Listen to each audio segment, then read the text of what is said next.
Okey, terima kasih semua. Okey, kalau boleh tak buka kamera, senang. Saya nak tengok juga wajah masing-masing kan. Okey, alhamdulillah dah seminar 3 dah kot dah seminar ketiga dah. So assignment macam mana, okey? Ada problem? Okey. Sekejap saya ambil info saya kejap Boleh. Sekejap.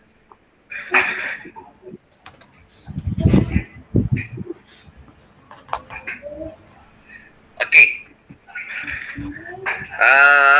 Assignment nombor 2 dah siap dah? Siap. Dah siap Okey, so kalau boleh tak kalau kita bentangkan macam biasa sebelum saya mulakan kelas ni, kita buat pembentangan ringkas saja. Okey, berkenangan assignment kita. Okey, nanti saya akan buka dekat Your Future kita punya file untuk submitted submitted ni senang je lah untuk masukkan dalam file, masukkan dalam PDF kemudian submit Okey, siapa yang nak mula dulu?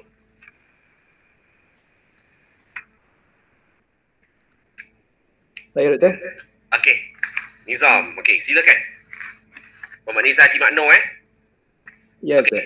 Teruskan. Apa yang dah ada? Kejap, saya tengah nak share file.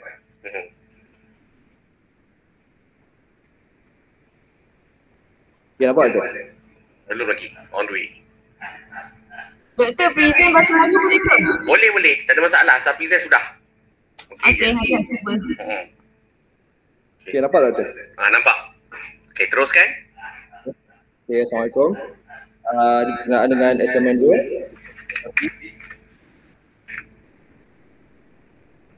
Okay, dia melibatkan analisis. So, fotografer yang saya pilih adalah Mark Cristino daripada Filipina. Okay, dan dia memang spesialis pasal sport. Okay, ni antara gambar yang dia ambil. First, okay, yang ni banyak pada, dia banyak pada ISO dia 100, picture dia 18, 1/10. Dan dia punya formalistik, gambarnya ada third rule, drafted dan lining, selektif dia fokus. Selain tu dia fill in frame dan juga balance background and foreground. Okay, for the second photo, ini gambar pemain football. Okay, sama juga dia ada row of third dan ada juga dalam ni formalistik dia non-contextual. Maksudnya belakang dia double. Okay, selektif dia fokus. Yang ni menggunakan high shutter sebab gambar dia nampak sharp. Okay, yang third. Dia semua gambar daripada dia semua Yes sir. Ini semua gambar daripada dia daripada Mark Cristino Yes sir. Dia sebab dia memang spesialis dalam bidang sport. Okay, so yang ni skateboard pada waktu malam. Row of third juga. Tu ada negative space dekat belakang yang kalau biru tu dia punya background tu. Okay, lepas tu lagi satu gambar dia sharp dan high shutter. Okay, untuk gambar yang keempat saya pilih pemain tenis.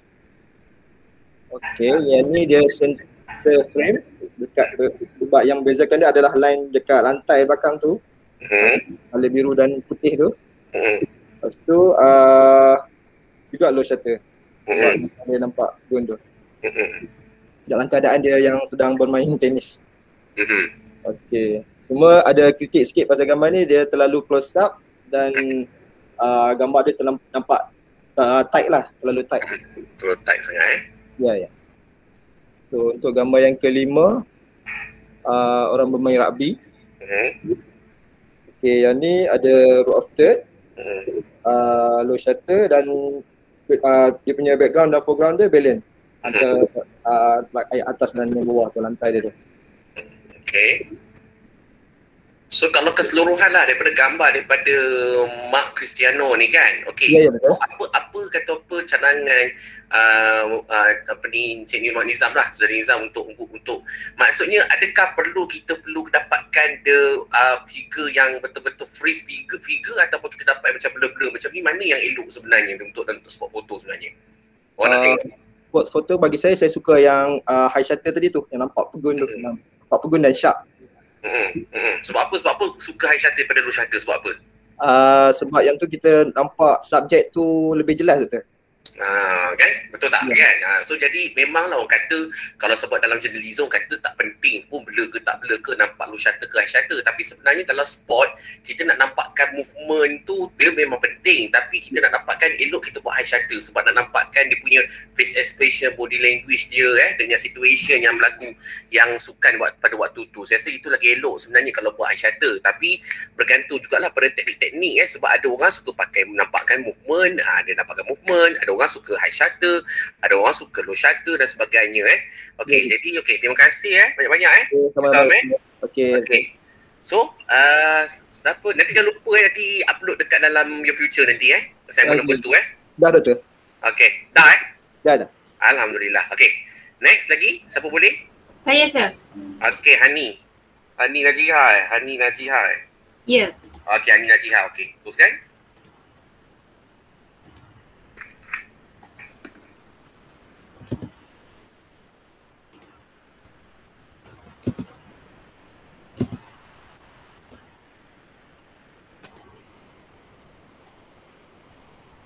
Nampak ke? Okey, nampak. Okey. Assalamualaikum, saya Hani Najihah. Saya nak present pasal second assignment saya daripada Wisnu Haryo. Dia ni Indonesian tapi dia living dekat Singapore. First photo dia dengar ke? First photo dia ni gambar ni dia dekat F1 punya lita lah. Dengar ke? Dengar. Teruskan. Okay. Ini dia menunjukkan movement dia tu. So membuat gambar dia nampak macam ada efek dia tu. Efek ni buat dia nampak lagi cantik gambar tu. Tapi less out less out dia buat lah kan. Okay. Okay, lagi. Tapi apa yang dia buat ni cantik tapi subjek dia tu kurang fokus. Okay. Secondly, ini pasal 12 years old Japanese dekat Wakefest Singapore event. Okay. Ni pakai shutter speed yang high. So dia boleh nampak dia punya movement dia freeze, termasuk air tu pun nampak freeze. So nampak action dia kat situ. Lepas tu third ni gambar, ni bukan spot lah tapi movement lah. Ni fireworks dekat Singapore juga.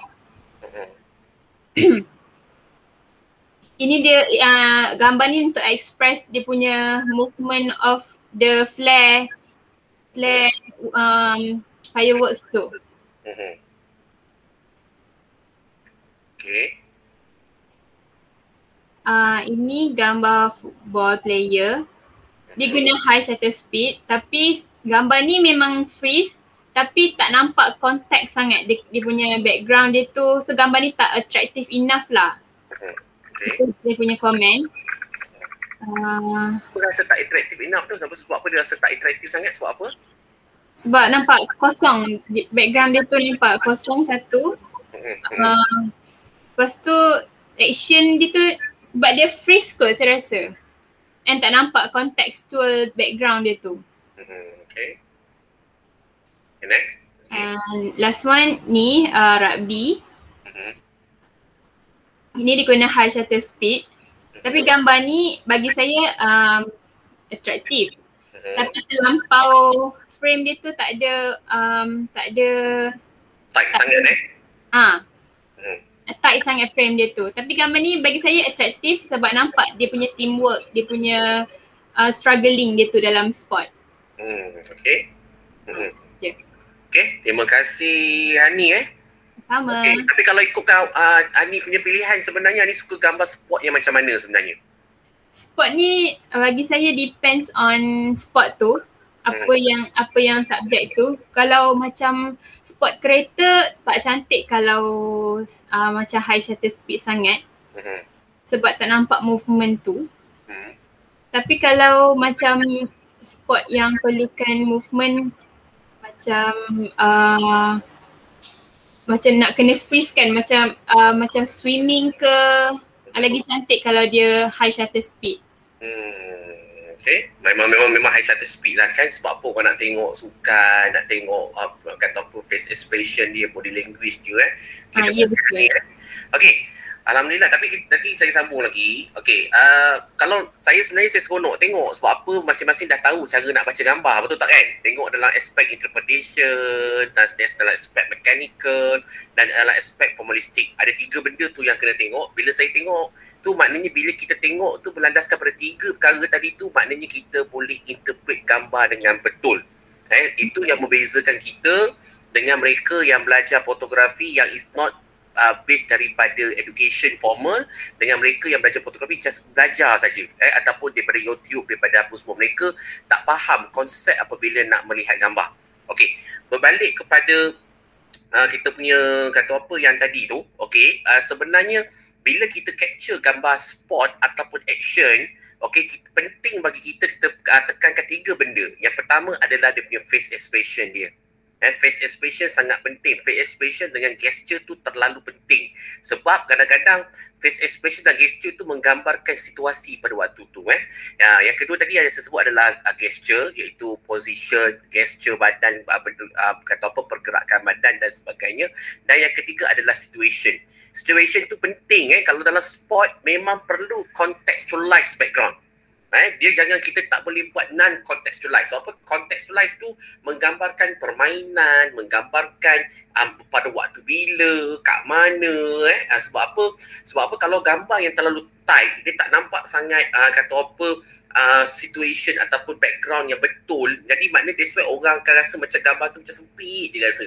Dia tak ada ruang, dia tak ada space. Jadi gambar penting kalau ada space. Kita penting kalau kita susun dia ikut harmonize. Harmonize ni maksudnya the balance. Balance di antara subjek-subjek dan penyusunan subjek dan sebagainya. Okey.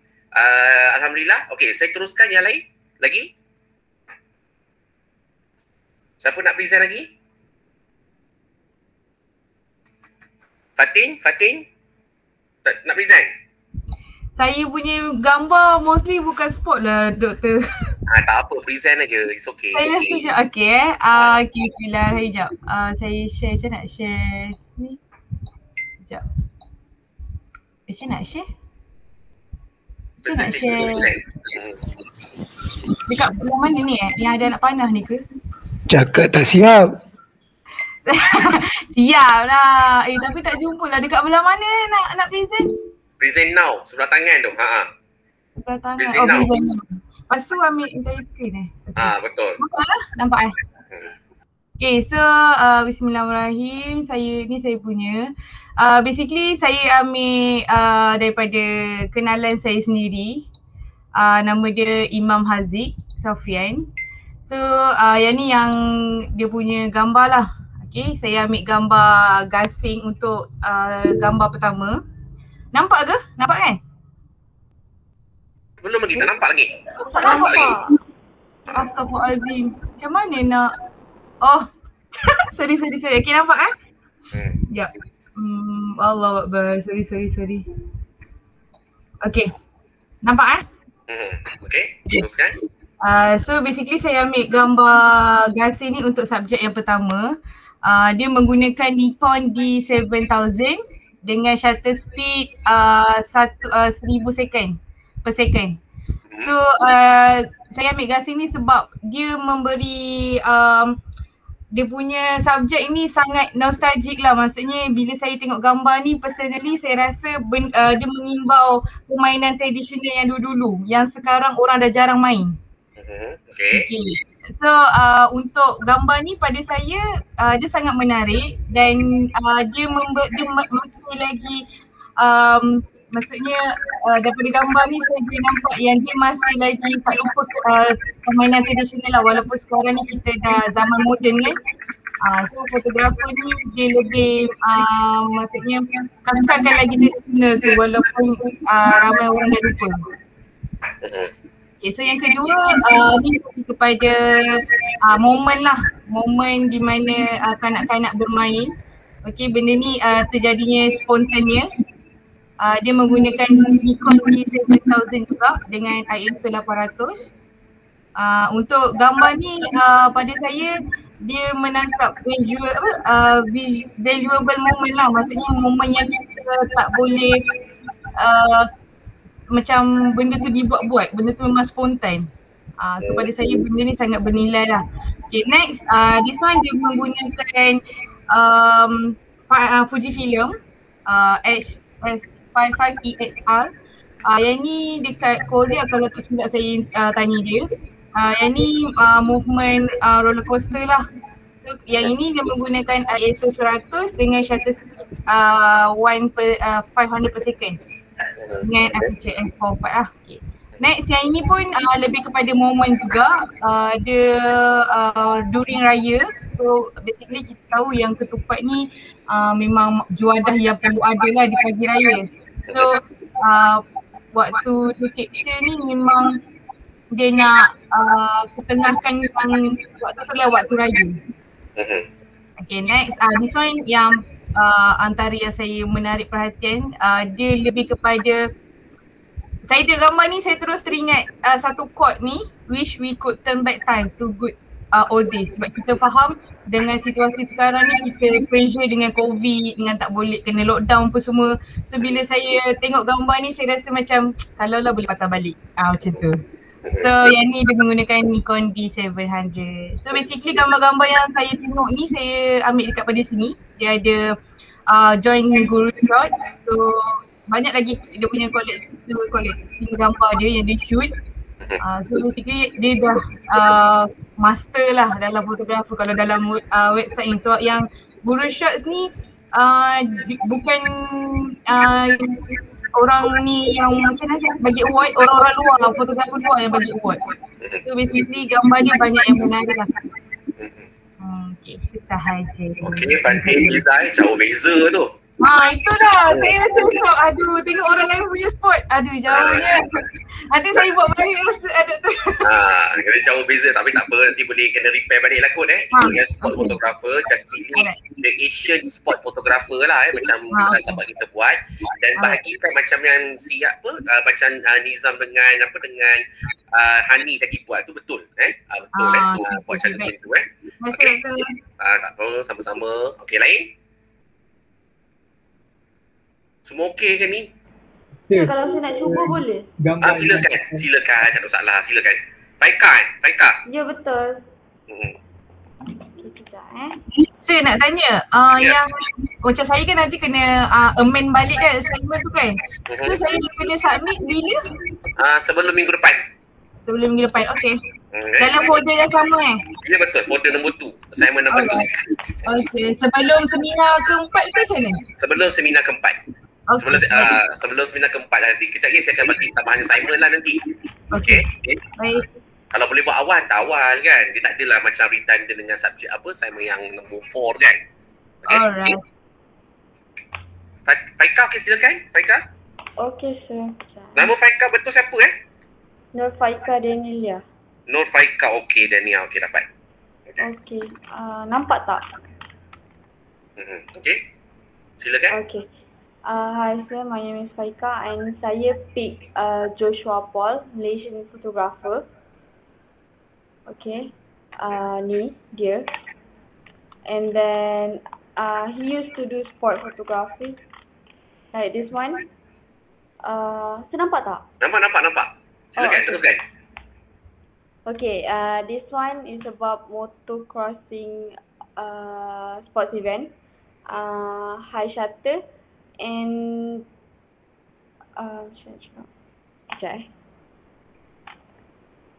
okay, kenapa saya rasa gambar ni menarik? Sebab because of the background, scene tu nampak freeze tau. So I think it look good. The next one is golf tournament. Okay. Okay, you sure? Tak apa, teruskan. Okay. This is a golf tournament, high shutter. And dekat sini dia punya, yang menarik dia sebab lighting and colour dia. Lighting is a natural outdoor lighting. And the colour make a difference for the subject, which is the golfer itself. Okay, the next one is badminton tournament. Low shutter speed because it's kind of blurry, and the blurry too makes the subject look subject nampak bergerak, like moving fast. That's why the blur come up. The next one is sama juga, badminton. Oh, dia pakai motion badminton tournament. Banyak-banyak gambar. This is the one nampak macam the movement is there. The action is there. Okay, this one is a high shutter. And the last one is football game. Okay, the gambar ni buat bola tu nampak freeze. It's like floating. So that's I consider as an action inside the picture. Okay, saya tengok fotografer ni gambar dia baik, memang baik sebab dia jaga contextualize kan, dia jaga juga lighting, kemudian dia tekankan kepada teknik-teknik asas, teknik fotografi jadi maknanya gambar-gambar dia memang saya nampak baik dan dia pun tengok ada space, ada ruang, nampaklah dia punya kata apa story tu memang kuat lah gambar tu walaupun dia buat movement macam tangan kaki tu nampak seolah-olah macam movement, tapi dia nampak face expression tu tak ada juga, masih ada lagi yang itu yang saya rasa gambar golf dengan gambar yang motor tu saya rasa antara gambar yang bagi saya baik gambar tu sebab dia memang story that's why saya kata bila fotografer ni jurugambar ni dia kena tunjukkan the stories, exactly story apa yang berlaku pada waktu tu jadi yang ini gambar-gambar dia memang saya nampak baiklah gambar dia okey, so kalau macam yang ni kira macam mana?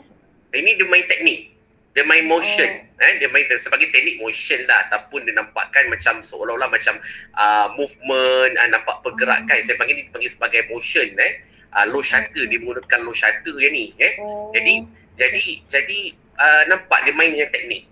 Dia betul-betul main dengan teknik, maknanya dia faham fungsi kamera tu sendiri tu macam mana okay.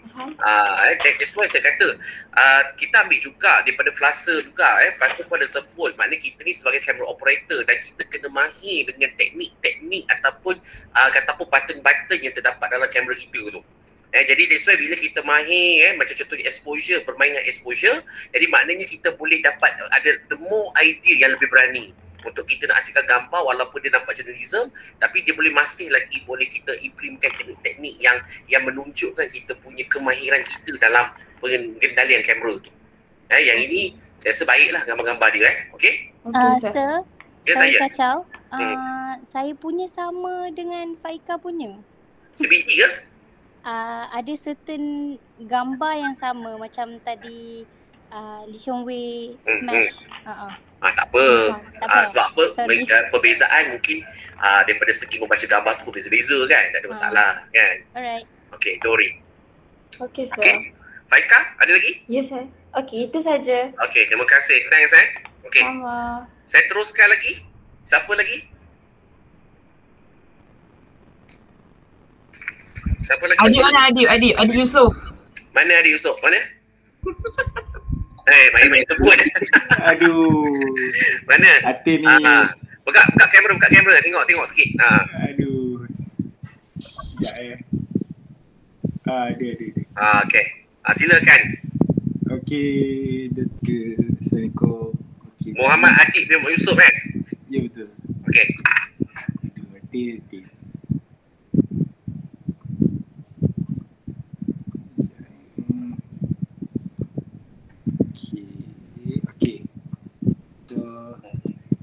Buat dalam AI.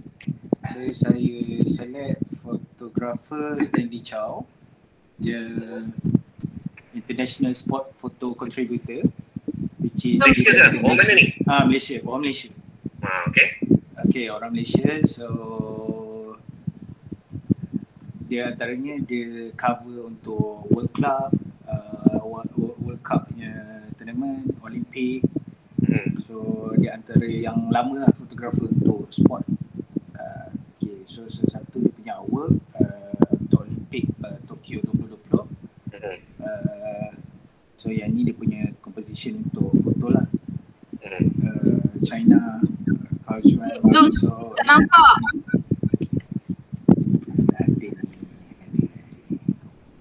Oh nampak. Okay. Ni kat mana dik? Rumah ke ni? Saya dekat rumah. Okay. Gelap.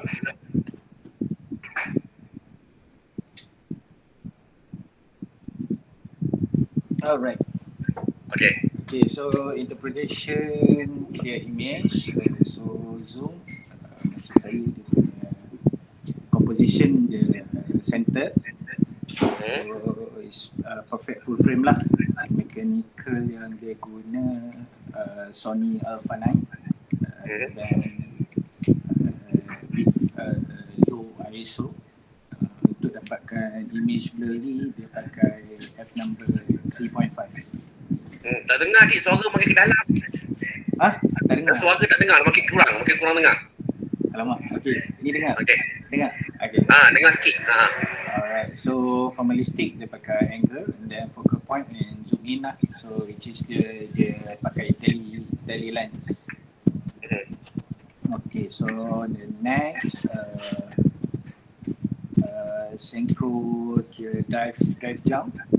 Ini pun daripada Olympic Tokyo 2020 punya image. So integration, clearly image, zoom in mode, maknanya pakai telephoto and then symmetry photo, maknanya timing snap picture tu perfect in time lah. So gear yang sama dipakai Sony Alpha 9 and then ISO 400 and then number 4.5. Sorry lah terdengar bapak saya punya batuk-batuk kan. Dia tak dengar lagi je. Tak dengar lagi. Okay, teruskan ni. Alright. Okay, so yang ni untuk rhythmic gymnastic. And then interpretation, clear image, zoom in mode, maknanya dia full frame lah. Dia ambil gambar ni center. And then mechanical yang sama juga dia guna Sony Alpha 9, ISO negatif 200, 3.5 untuk dapatkan image blurry kat belakang. Okay, on the next golf. So yang ni low light untuk dapatkan dia punya artistic image dan dia shadow. And then next, okay yang ni lompat jauh.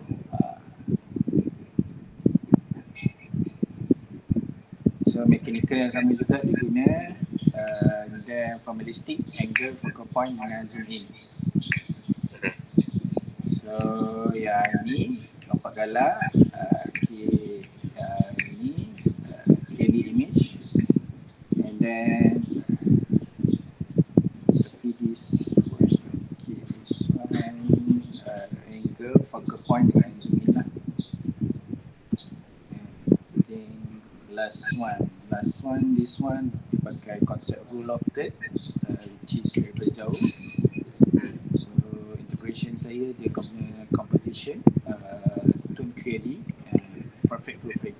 So mechanical yang sama juga, gear yang sama dia pakai, and formalistic, angle, focal point, zoom out and rule of third lah. So itu saja. So description saya tak share lagi sini. Okay Adib So apa yang dapat daripada semua gambar-gambar daripada fotografer ni? Okay, so apa yang saya dapat daripada fotografer ni, dia punya timing, which is dia tahu bila dia nak snap foto tu, and then clearly dia pandai baca white balance and manually untuk capture subject. and then dia punya composition dia dah biasa untuk ambil action spot, which is sebenarnya kalau kita yang baru nak start untuk ambil foto ni, composition untuk spot action ni paling susah lah, sebab kita nak kena setting, kita nak kena lock. So benda tu boleh belajar daripada ni lah, standing shot.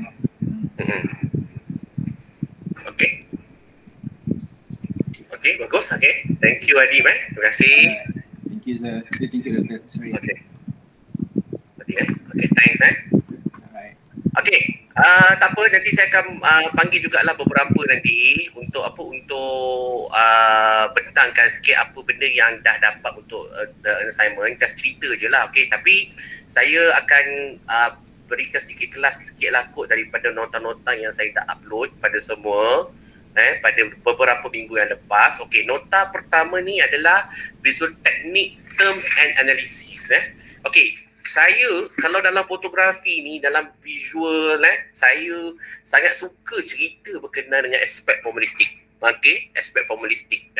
Aspek formalistik ni dan juga aspek interpretation. Sebab bagi saya sendiri secara personal, gambar the technical, saya rasa orang boleh faham semua technical fotografi as long dia boleh control and conduct the camera. So maknanya should be no problem. Kalau dia understand about the button yang ada dalam kamera tu, dia faham macam mana nak conduct, kata exposure, white balance. Okay, ini is talking about all this adalah merupakan the technical fotografi. Jadi maknanya kalau orang yang tak belajar dia secara konseptual ataupun tak belajar dia secara education formal, dia belajar kat YouTube pun dia still lagi boleh conduct the camera. Bagi saya itu adalah kemahiran pada semua. Okay, yang pertama.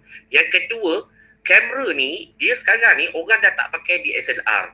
Sekarang ni dengan ada iPhone, ada Oppo, dan sekarang tengok iPhone pun sekarang ni dah kata apa, dah daripada gambar dia dah boleh buat billboard dan sebagainya, dan video pun macam tu juga. So jadi maknanya dia makin lama semakin hari gambar kamera ni dia semakin lama, orang kata bagi pandangan saya dia semakin kecil dan juga dia semakin canggih. Okey, jadi maknanya orang dia tak lihat lah ni siapa, saya tak dengar sangat je ada yang terbuka Adib Adib minta Adib mute kejap Adib. Okey. Jadi kamera ni dia bagi saya pada satu masa nanti kata apa, kamera DSLR ni mungkin orang tak pakai lagi dah, sebab orang makin lama makin dia akan gunakan kamera yang makin kecil. Dia dah kata apa sekarang ni orang dah sibuk dengan mirrorless dan sebagainya. Okey. Jadi bagi saya the technical dia kata apa tools ini dia berdepends dengan zaman. Dia mungkin setiap tahun dia akan semakin mudah dan juga semakin berkembang. Itu adalah teknologi. Tetapi kalau kita bercakap about the concept, kita bercakap about the process of the interpretation, kita bercakap pasal formalistik, maknanya walaupun kamera tu sentiasa berubah, teknik tu sentiasa ada perubahan, ada perkembangan yang baik, tapi dia masih lagi memerlukan proses interpretation dan masih lagi merupakan perlu juga memahami teknik-teknik dalam membaca gambar. Apa the terms and analysis dia. Jadi sebab tu saya tekankan dalam nota ini berkenaan dengan teknik-teknik visual secara generalnya, saya nak ceritakan kepada saudara-saudari semua bahawa kalau kita sebut formalistik, it's not talking about the line, shape, texture sahaja semata-mata, tapi kita boleh berkata bahawa visual itu sebagai satu proses membangunkan grammar untuk kita nak memahamkan di mana proses penyampaian mesej tersebut daripada penyampai kepada penerima tu lebih kemas. Jadi ini yang kita kata teknik-teknik yang kita boleh gunakan dalam visual teknik. Jadi saya percaya saudara-saudari semua dah baca. Maknanya kalau mungkin lepas ni orang kata kita dah tak ada sebut, orang kata takkanlah dah belajar degree kan, takkan kita sebut nak membaca gambar kita fokus on line, shape, texture kan. Itu the elemen-elemen asas dalam seni. Maknanya baik dalam fine art ke foto ke grafik ke, dia masih menggunakan elemen asas seni yang sama. Jadi kalau kita nak menunjukkan, nak menceritakan ataupun istilah-istilah yang berkait rapat dengan proses formalistik itu, jadi kita kena menjelaskan dia dengan visual grammar yang betul. Contohnya macam salience. Salience ni macam Okay, salience ni macam saya kata dia menunjukkan kata apa the most grab your attention. Jadi kalau gambar tadi macam tadi gambar fotografi macam sukan tadi, sport fotografi tadi tu, kita kata kalau dia most grab the attention, kita boleh sebut dia sebagai salience. Okay, jadi maknanya kalau saya cerita lah, saya rasa dalam nota saya ni pun saya rasa saudara semua dah baca apa yang disebut sebagai salient ni. Apa perkara ataupun apa subjek ataupun apa bentuk yang boleh grab the attention tu. Yang pertama macam saya kata placement, colour, size, focus, distance and any combination of these things. Jadi maksudnya kalau kita tengok gambar, kita nampak kata apa satu subjek tu dia kata apa menonjol daripada subjek-subjek yang lain. Maknanya dia grab attention. Kita buka gambar je, mata kita terus pada subjek tersebut. It is disebut sebagai salience. Dan salience ni dia tak kisah, mungkin warna, mungkin gambar tu dia warna merah tu lebih dominan daripada semua subjek-subjek dalam tu. Mungkin size, mungkin fokus. Jadi maknanya semua benda-benda ni dia boleh dikenali dan juga boleh dikatakan dia sebagai salience. Okey. Jadi yang ini pun macam saya katalah macam ada sikit lah salience kat sini Okey, macam reading parts ni. Reading parts ni maksudnya adalah kalau kita lihat dia lebih kepada macam gabungan di antara visual text dan juga salience tu. Okey, digabungkan kedua-duanya. Tapi macam saya catat contohnya, dia bergantung juga kepada mata kita. Mata kita, macam mana mata kita boleh melihat dan justify kan bahawa gambar itu adalah salience, dan juga macam mana mata kita juga dia boleh ikut direction of salience tu. Dia boleh ikut, dia boleh tengok gambar tu. Ini adalah contoh reading parts. Okey, contoh yang kedua adalah contohnya kalau kita tengok balik salience ni adalah gambar rama-rama ni kan. Tu kan. Tapi dia punya kata apa, dia punya shadow ni pun boleh dikenali sebagai salience. Maknanya shadow ni pun dia boleh dikenali sebagai salient. Maknanya digabungkan kedua-dua salience tersebut dengan dibantu oleh visual text ini. Jadi maknanya mata kita ni kita boleh tengok empat subjek-subjek ini. Maknanya dia tak ada macam satu-satunya kata apa salient, satu salient saja. Dia ada beberapa salient dalam gambar tu. Itu pun kita boleh tengok vektor. Vektor ni seronok sebenarnya sebab apa? Dia ni macam saya kata, dia sebagai satu psikologi kot nak paksa orang ikut direction. Contohnya macam perspektif ni, this perspektif ni orang nampak tak, semua saudara saya nampak tak direction perspektif kat situ? Direction perspektif kat situ. Maknanya mata tu dia boleh tengok sampai kat belakang, sampai titik perspektif tu. Itu adalah vektor. Vektor ni dia punya contohnya macam gambar ni, dia nampak daripada bawah ke atas. That's why dia control the direction tu. Dia control direction tu. Jelas tak kelas? Dapat tak? Faham tak maksud saya? Clear sir.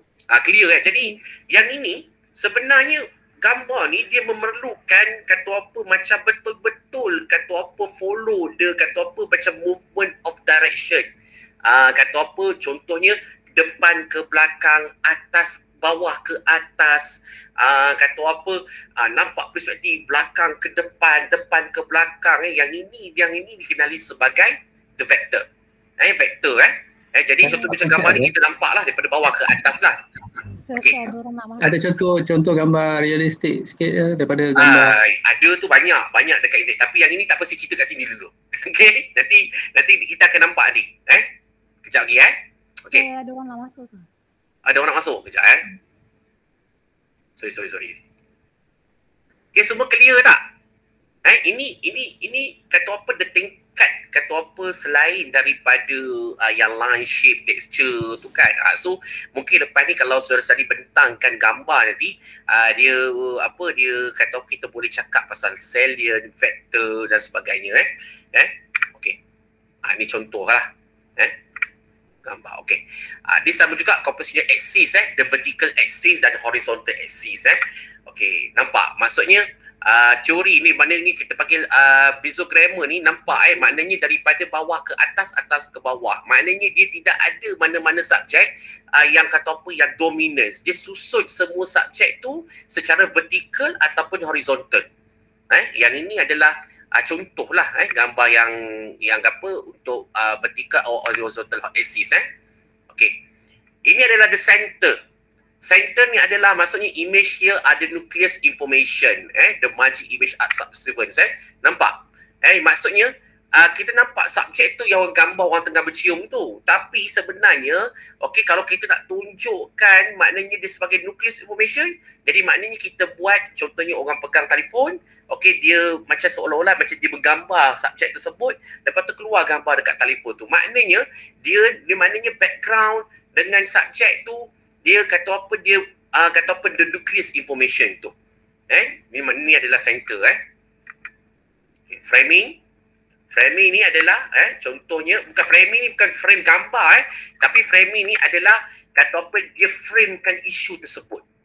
Contohnya gambar contohnya typo tulis tu tsunami, lepas tu gambar nampak kata apa gambar mayat dan sebagainya. Ini dipanggil framing. Framing ni maknanya dia ni adalah kata apa dia shoot, maknanya dia menunjukkan menegaskan kepada sesuatu isu. Sesuatu isu. Okey. Cuma dalam framing ni kalau kita tengok balik contohnya kalau nampak tak dekat atas tu. Maknanya gambar masjid kan, gambar piramid Gaza tu, okey. Jadi dia buat macam mana tau? Maksudnya dia menggunakan kata apa macam subjek yang sebenarnya dia bukan hanya menunjukkan kepada framing itu saja, tapi sebenarnya dia menunjukkan kata apa sesuatu simbol-simbol kepada satu isu tu. Okey, jadi maksudnya kita boleh nampak maknanya dia bukan hanya sekadar framing aja. Kalau framing orang kata macam mungkin gambar pokok, nampak gambar pokok punya lubang tu, kita ambil gambar kat lubang tu maknanya nampak kata pelaut. Tapi kita gunakan framing gambar lubang pokok tu. Itu bukan sekadar itu saja, tetapi dia mesti menceritakan kepada sesuatu isu. Contohnya, mungkin kita boleh kata gambar pokok ni berlubang. Jadi lubang tu sebab apa? Sebab mungkin nak menceritakan bahawa kata apa mungkin ada berlaku kerosakan ke, ataupun mungkin hakisan ke, mungkin daripada apa semua terus kepada itu contohlah. Maknanya the frame the issue tu. Case, demand and offer. Subject look like of the image at the responder, the establish of connection between subject and viewer. Ini adalah case. Case. Jadi maksudnya kalau kita lihat kepada gini. Saya rasa ramai-ramai masuk soal satu ni. Sekejap. Saya settlekan dulu. Dia macam foto manipulate ke Sir? Ya, saya. Dia macam foto manipulate ke?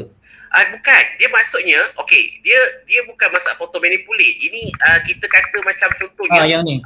Dia subjek ni the look out. Maknanya dia ada satu connection dengan antara subjek dengan viewer tu. Subjek dengan viewer. Contohnya gambar jeans ni. Betul tak kan? Jeans ni contohnya dia bukan hanya tunjuk seluar jeans tu saja, tapi dia tunjuk mungkin style jeans tu. Betul tak kan? Maknanya dia ada connection dengan viewer. Maknanya jeans tersebut mungkin bukan boleh pakai kat seluar je, mungkin pakai kat baju ke. Maknanya dia macam dia kata orang pun sebagai satu gambar itu dia ada satu connection kepada viewer tu. Saya bagi satu contoh. Gambar KLCC. Maknanya apa connection gambar KLCC kat situ? Kelas? Mungkin City lagi ramai lagi shopping kompleks, betul tak? Kan? Luxury ke apa? Kan? Dari satu kemajuan Malaysia punya kebanggaan, bangunan apa semua kan. Dia ada berikan satu connection. Connection kepada viewer tu. Itu pun kita boleh gunakan lah dalam case ni. Tapi don't worry. Nanti kita akan kata apa sikit-sikit nanti kan ada latihan-latihan dia lah. Subjektif and objektif. Yang ini macam saya kata cantik itu adalah subjektif. Objektif tu maksudnya kalau subjektif tu orang besar, orang kecil ke dia bagi pandangan ke tak ada salah, tak ada betul. Je. Itu adalah subjektif. Ingat tak dalam kelas kita saya ada cakap bahawa kecantikan tu adalah subjektif. Macam contohnya baru-baru ni menang Miss Universe. Daripada mana? Mexico, Brazil ke apa macam tu lah. Ada komen kata tak cantik lah kita punya Miss Universe ni sebab apa dia nama macam ni, itu orang kata. Tapi saya kata mungkin juri ni melihat benda tu lain. Jadi that's why kata cantik itu adalah subjektif. Okey, tetapi yang objektifnya adalah cantik itu dia mesti pandai masak, dia mesti bijak, mesti ada degree, dia mesti ini adalah objektif. Maksudnya dia dah tetapkan kriteria-kriteria tersebut. Jadi maknanya kalau orang nak baca gambar, kalau nak macam contohnya gambar forensik, okey, dia mesti gambar tu mesti ada fakta kes, mesti ada labeling, mesti ada orang si mati, mesti ada bahan bukti. Itu adalah objektif. Sebab apa? Kenapa? Sebab gambar tu adalah sebagai fakta kes. Okey, tetapi berbanding dengan subjektif, tak kisahlah siapa-siapa tengok pun gambar tersebut ke macam mana viewpoint dia dan sebagainya, tak ada salah, tak ada betul. Jadi maknanya kalau objektif ni dia mesti ada guideline dia. Kalau subjektif ni maknanya dia terbuka. Itu saja. Dia punya key word dia kat situ. Okey, maknanya macam mana kita contohnya orang kata kalau high angle ni dia menggambarkan sense of power. Tapi kata orang kalau high angle ni lebih kepada menampakkan keseluruhan. Kata apa subjek tersebut. Jadi dia depends. Okey. Tapi tak ada salah, tak ada betul pun. Okey, jadi maksudnya dia depends kepada viewpoint audience tu. Okey, itu contoh. Okey, kalau high angle macam mana, kalau low angle macam mana. Kalau low angle ni dia kata menunjukkan bahawa subjek tu lebih nampak powerful. Dia itu adalah is very subjective. Okey, jadi ini kata berkait rapatlah dengan kata apa pemahaman kita tentang angle kamera. Kalau contohnya kalau straight ni lebih kepada nampak macam seolah-olah macam orang kata tak ada apa no power difference. Contohlah ini ada beberapa jugalah yang kita kena jelas. Okey, contohnya juga macam objektif. Objektif maksudnya dia mesti kata apa involve meanings tu daripada simbolik connection. Okey, contohnya okey, kalau objektif ni maksudnya kalau kita tengok gambar ni contohnya dia dah sebut dah siap. Close up is intimate, middle shot is close, whole figure is frame is close, a long shot is a far social distance. Maknanya benda tu dia dia dah sebutkan secara jelas. Okey, apa yang disebutkan sebagai objektif tu. Itu contoh. Itu sebagai satu contoh. Okey. Okey, saya memang kena laju sikit lah sebab apa saya ada 4 slide saya nak tunjukkan. Okey, lighting and colour ni social distance tadi. Okey, lighting and colour. Okey, contoh macam kalau saya sebut objektif tadi tu. Kalau light and colour ni, kalau dalam guideline tu kata, kalau lighting, kalau colour merah mesti menunjukkan adalah tuah. Okey, itu adalah objektif. Tapi kalau kata colour merah, kita sebut apa persepsi tuan-tuan terhadap colour merah. Mungkin orang kata tuah, mungkin orang kata berani, mungkin orang kata merah tu menggambarkan ong dengan tuah sama lebih kurang lah kan. Merah tu adalah lambang kematian, contohnya di Afrika. Itu adalah subjektif. Nampak tak maksud dia? Tetapi kalau dalam fotografi, dalam bidang-bidang visual ni, colour is a symbolic. Lighting adalah create the mood. Color adalah menggambarkan the process of symbolic, and dia menggambarkan sesuatu kata apa simbol-simbol tertentu. Jadi yang ini pun kita kena faham lah. Jadi yang ini macam saya sebut, color adalah create the mood. Color adalah symbolic, lighting adalah create the mood. Okay, nampak? Contoh lah.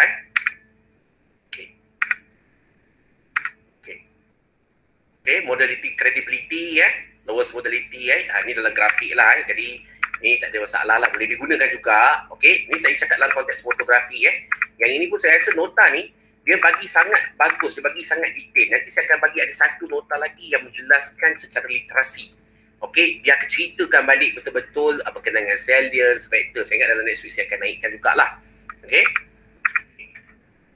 Untuk yang kedua ni, nota yang kedua ni adalah saya bagi berkenaan dengan the art of moment and of exposure. Macam mana kita nak dapatkan mood moment dan exposure yang betul. Macam mana saya dalam nota ni saya nak bagi tahu macam mana macam tadi saya sebut tadi pasal warna, color, simbol, lighting kan. Macam mana exposure yang betul ni dia boleh membangunkan moment. Macam mana moment tu dibentuk. Jadi itu sebab saya kata kalau kita nak bangunkan moment, warna, lighting, distance memainkan peranan yang sangat baik, sangat penting. Dalam fotografi kena tambah pula dengan shadow dia. Sebab apa? Sebab bila kita dapat menyusun, combine, kata apa, semua exposure ni dia akan membangunkan momen yang baik. Jadi sebab apa? Dia lebih kepada psychological. Orang tengok, orang boleh rasa. Sebab tu ingat tak masa the first kata apa, kelas kita, seminar kita yang pertama tadi, saya kata kesukarannya adalah kita nak bangunkan gambar yang ada macam soul tu, jiwa tu. Jadi macam dalam kelas-kelas kita sebelum ini, saya kata nak membangunkan jiwa tu, dia mesti pandai untuk bermain dengan lighting. Sebab lighting ni dia akan bangunkan mood. Warna ni dia menggambarkan simbol-simbol tertentu. Tetapi secara psikologinya, orang suka bermain dengan warna. Okay, so macam mana kita nak combinekan warna?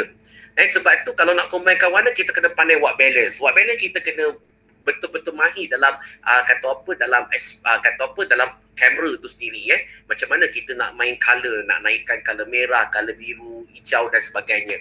Itu adalah colors. Okay? Tetapi kita tak boleh lupa bahawa dalam formalistik tadi, macam saya kata, salience, reading parts, gaze tu pun memainkan peranan. Macam mana kita nak menyusun kata apa, subjek-subjek itu supaya subjek-subjek itu lebih harmoni.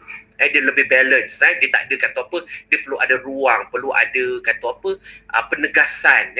Perlu nampakkan, kalau contohnya kalau gambar laut, laut tu kosong aja, dia tak nampak mana-mana subjek yang salient. Dan perlu ada satu subjek yang salient. Sebab apa? Sebab gambar yang mempunyai subjek yang salient ni, dia adalah sebagai pemula kepada objektif kalau kita nak berbicara, nak tengok visual tu. Okey, kenapa kita perlu ada vektor? Sebab vektor ni kita nak menggalakkan orang untuk tengok kata apa, direction yang betul. Contohnya kalau kita tengok, kalau kita shoot gambar sungai, atas ke bawah, mana ada sungai daripada bawah ke atas?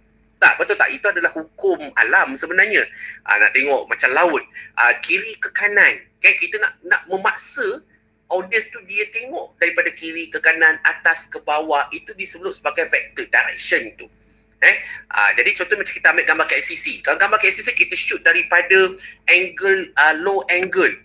Low angle dah tengok nampak gambar KLCC tu nampak tirusnya ke atas. Akhirnya atas tu adalah dia punya menara dia kan. Betul tak kan? Tapi kalau orang lihat sebenarnya direction angle kamera tu pun dia menunjukkan bahawa bangunan ni dia ada very powerful dia.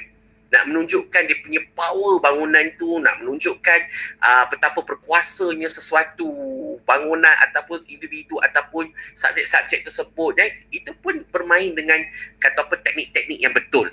Jadi sebab tu saya kata, bila kita nak membangunkan momen, kita kena betul-betul faham dengan penggunaan exposure. Jadi maksudnya exposure ni, kalau dalam nota saya ni, saya kata adalah macam mana kita nak control light itu masuk dengan betul. Okey, dia supaya gambar yang bila picture tu appear dia kata apa, dia punya moment dia tu dia ada dia boleh tangkap kepada psikologi audience tu. Yang itu yang saya tegaskan lah. Macam mana kita nak dapatkan momen yang betul, lighting yang betul, tak terlalu terang, tak terlalu gelap. Jadi that's why kita memerlukan kata apa, color, warna ni sebagai satu cara yang paling mudah untuk kita nak dapatkan the very outstanding view dalam architecture, dalam landscape. Kita nak dapatkan very outstanding. Kalau tak ada color pun, dia main black and white. Black and white pun dia ada zone-zone dia. Zone 0 sampai zone 10. Dia ada cara zone yang betul supaya menampakkan gambar tu very powerful. Yang ini yang saya nak tunjukkan sebenarnya. Walaupun kita main dalam sport ataupun action fotografi, kita tidak boleh menidakkan kata apa lighting exposure tu. Jadi macam mana kita nak control, macam mana kita nak include warna, macam mana kita nak susun subjek-subjek tersebut supaya dia ada very powerful penyusunan tu, formalistik tu. Yang ini yang tadi saya dalam nota sebelum ni kita kata, saya tunjukkan macam mana teknik-teknik visual itu dibaca. So apabila kita faham visual itu dibaca daripada audience, kita dah boleh agak dah. Bila audience lihat gambar kita dah boleh agak dah macam mana audience boleh baca gambar kita. Kan, pemahaman dia. Dia bukannya bersifat terlalu abstraktif, dia bukan terlalu sehingga orang tak faham. Tapi walaupun bersifat abstrak, walaupun bersifat fine art, tetapi gambar tersebut perlu ada elemen-elemen yang boleh menarik minat orang untuk tengok gambar kita. Yang ini saya kata exposure. That's why exposure walaupun dalam sport pun, dari sebenarnya kalau saya kata dalam sport fotografi ni, it depends on laki lah, nasib. Kadang-kadang kita pergi banyak kali pada suatu sukan sport tu pun tak tentu kita dapat angle yang baik. Kita kena berkali-kali tapi sukan tak semestinya berlaku setiap hari. Tapi maknanya it depends. Kita dah boleh bayang, imagine dah gambar yang nak dihasilkan tu macam mana bentuk dia. Okay? Yang ini yang saya ada bagi tips dalam nota saya, macam mana kita nak menyusun gambar, macam mana kita nak stablekan gambar. That's why saya kata kalau dalam sport ni tangan kita ni bukannya tangan macam kalau pakai tripod tu dia tegak aja kan. Kita memang memerlukan tripod sebab apa? Kita nak jaga stability kita. Lepas tu pula macam mana kita nak compose gambar kita. Kita dah boleh agak dah macam mana nak compose gambar kita. Macam mana kita nak dapatkan warna, macam mana kita nak dapatkan light yang betul dan sebagainya. Okey. Jadi yang ini saya dah ada bagi nota dalam art of moment and exposure. Lepas tu saya ada bagi nota juga berkaitan rapat dengan estetik, keindahan. Kenapa saya kata saya cakap berkenaan dengan konsep of estetik? Sebab apa? Saya lihat bahawa estetik ni adalah dia merupakan satu bentuk, macam mana bentuk apresiasi kepada perasaan seseorang apabila melihat sesuatu kecantikan. Ini yang kata sebagai estetik. Dan estetik ni penting. Sebab apa? Sebab kalau tidak ada nilai estetik, gambar tersebut mungkin orang tak dapat rasa, nak menjiwai gambar tu. Jadi itu sebab saya kata estetik ni dia bukannya terletak kepada secara formal kita belajar. Estetik tak boleh dibelajar secara formal sebenarnya pada pandangan saya. Tapi dia ni dilihat kepada pengalaman dia. That's why saya kata kalau kita nak buat assignment, kita kena tengok banyak gambar supaya kita boleh ingat, boleh hafal macam mana kita nak menghasilkan gambar yang ada nilai-nilai estetik tu. Jadi tu sebab saya kata estetik ni dia luas. Dia lebih kepada keindahan. Dan keindahan tu bukan hanya terletak kepada fotografi, tetapi keindahan tu pun terletak macam dalam nota ni lah. Graphic art, movement, dance, drama, music, poetry dan pelbagai aktiviti-aktiviti yang menunjukkan ekspresi dalam estetik tu. Yang ini sebenarnya tujuan saya letak nota ni supaya saudara-saudari semua boleh faham bahawa apa saja gambar-gambar yang kita hasilkan, kita bukan saja melihat gambar tu dalam pembangunan makna, tapi kita perlu lihat gambar tersebut dalam kita membangunkan nilai estetik tu. Jadi maknanya kita jangan tinggalkan nilai estetik tu ke belakang. Sebab tu saya kata macam dalam sport, orang kata gambar sport sorry sir. Ya. Ada orang nak masuk. Saya tak approve lagi. Ya ke? Okey. Yeah. Okay, thank you sir. Sorry ganggu. Tak apa. Okay. dia kalau dah seronok bercakap ni kan, dia memang terlupa kalau orang masuk. Semua okey ke ni? Laju sangat ke? Okey, boleh masuk. Boleh masuk lagi Allah Akbar. Itulah. Sebab apa memang bila ODL ni kan, kalau kita bagi lecture ni kan satu cabaran juga sebenarnya. Jadi itu sebab saya kata lagi-lagi kalau benda-benda melibatkan konsep dan filosofi ni, benda-benda melibatkan estetik, benda-benda yang terlalu dalam sangat. Sebab tu saya tak nak cerita benda ni terlalu mendalam sangat. Kalau estetik ni, kalau kita buat kajian saudara-saudari semua, dia memang mendalam. Sebab dia membabitkan kepada kesan, psikologi dan sebagainya. Jadi that's why tujuan saya bagi nota ni supaya saudara-saudari semua kena ingat satu benda je. Dalam fotografi, kita tak boleh letak estetik tu belakang. Sebab estetik tu dia perlu ada. Tak kisah dalam journalism ke, dalam sport ke, dalam action ke, ataupun dalam mana-mana bidang sekalipun, kita kena letak estetik tu kena sama. Sebab apa? Kita kena faham tujuan kita menghasilkan gambar. Itu sebabnya kalau kelas sebelum-sebelum ni saya kata interpretation, mechanical dan formalistic. Sebab apa? Sebab saya nak tunjukkan bahawa kalau kita tengok gambar, kita perlu jelas bahawa gambar tu adalah kita nak sebagai proses berbual, interpretasi. Mana kita hasilkan gambar, kita nak bagi audiens faham apa maksud yang kita nak tekankan dalam gambar. Itu adalah proses interpretation. Sebab tu subjek. That's why kalau kita shoot, kalau esok insyaAllah, kalau saudara-saudari semua ada kelas dengan saya travel fotografi, saya dah cakap dah, kalau gambar travel, kita nak tunjukkan promosi terhadap satu tempat tu. Takkan kita nak shoot gambar laut kosong aja kan, betul tak? Kalau laut kosong ni, orang kata mana subjek dominan, mana salient. Sebab apa kena ada salience? Sebab kena ada subjek dominant. Sebab dengan gambar dengan subjek dominant tu dia nak buka tujuan, objektif mengapa gambar tu kita capture. Dapat tak maksudnya? Contohnya pantai apa? Teluk Cempedak Teluk Cempedak Pantai Cempedak kan? Juga Kuantan. Kuantan. Saya tak pernah pergi sebenarnya Teluk Cempedak tu. Kan? Tapi Teluk Cempedak orang kata cantik Pantai Teluk Cempedak. Dia macam best. Dia boleh mandi ke sana? Boleh.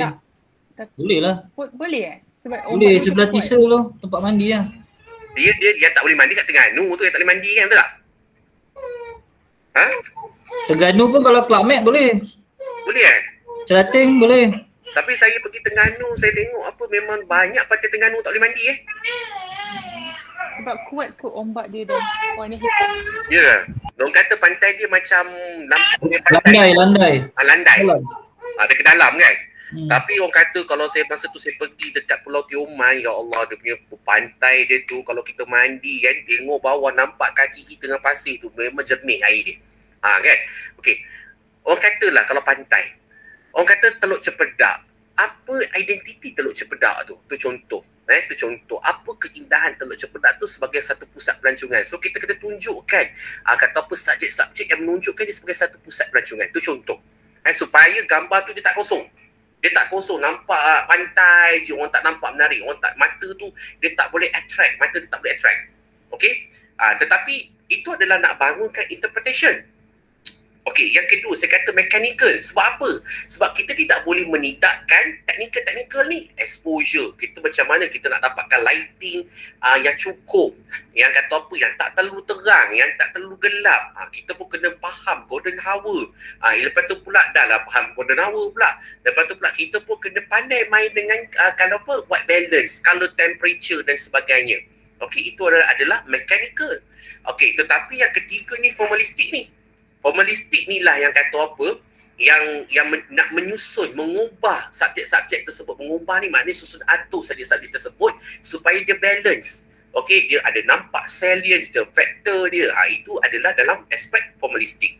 Jadi maknanya estetik, maksudnya dia tidak hanya, kalau estetik ni dia perlu gabungkan ketiga-tiga benda ni supaya dia ada kata apa, nilai-nilai estetik.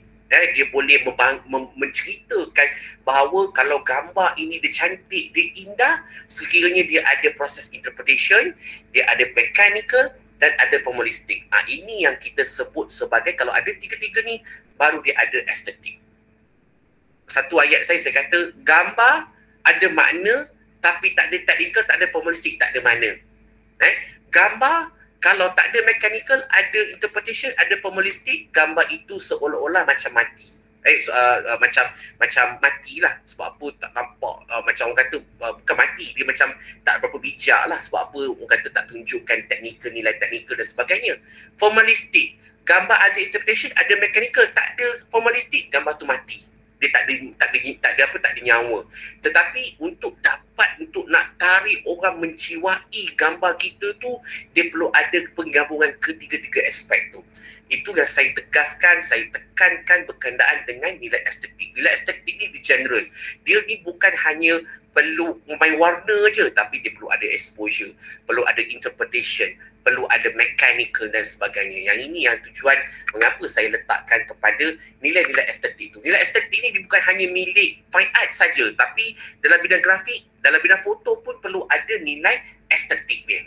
Jadi that's why lah orang kata nilai estetik ni, dia kalau orang yang seni ni, dia tengok satu gambar tu, dia boleh jiwa gambar tu, dia boleh baca gambar tu dengan lebih, dia letak jiwa dalam gambar. Tapi kalau orang yang factual, orang yang saintis, orang yang hanya cari pada numbering dan sebagainya, dia lihat gambar tu sebagai fakta. Dia tak tengok gambar tu sebagai nilai estetik. Tapi estetik itu adalah bersifat subjektif.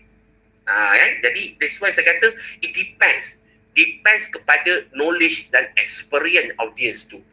Bergantung juga kepada jurugambar tu, dia hasilkan gambar, dia punya knowledge dan juga experience jurugambar tu. That's why yang saya kata estetik sangat penting dalam bidang fotografi. Yang ini that's why saya letakkan mengapa pentingnya estetik ni, macam mana pembangunan estetik experience. Jadi dia jangan terlalu risau sangat, sebab saya nak ceritakan secara general aja. Apa yang kita penting yang kita kena ada nilai estetik tu Okey. Kemudian nota yang baru saya masukkan sebentar tadi ni, saya ada sentuh berkenaan dengan spot and action fotografi, composition dengan rules dia. Macam saya cakap tadi, berkait rapat dengan aspek formalistik lah, macam mana kita nak susun composition, kita nak dapatkan sense of that. Kemudian saya ada ceritakan sikit berkaitan dengan rule of fotografi. Okay. Jadi maksudnya macam mana kita nak dapatkan composition yang kreatif. Alhamdulillah tadi saya dengar tadi daripada Hani, daripada Niza, daripada sebab apa saya suruh kritik tadi. Sebab apa? Sebab saya nak tuan-tuan, saudara-saudari semua faham macam mana kita nak arrange elemen-elemen yang kita kena tengokkan. Orang biasa tengok gambar spot dengan orang fotografi tengok gambar spot mesti ada perbezaan dia. Apa perbezaan dia? Yang pertama adalah elemen dalam gambar tu. Elemen dalam gambar tu. Okey, saya nak tanyalah semua. Daripada saya ajar tadi tu kan, ada salience tak dalam gambar ni? Kelas? Kelas? Ya, sir. Ada salience tak dalam gambar ni?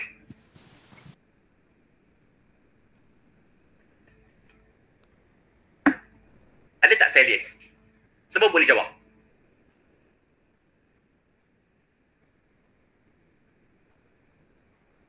Ini salience ke atau reading parts?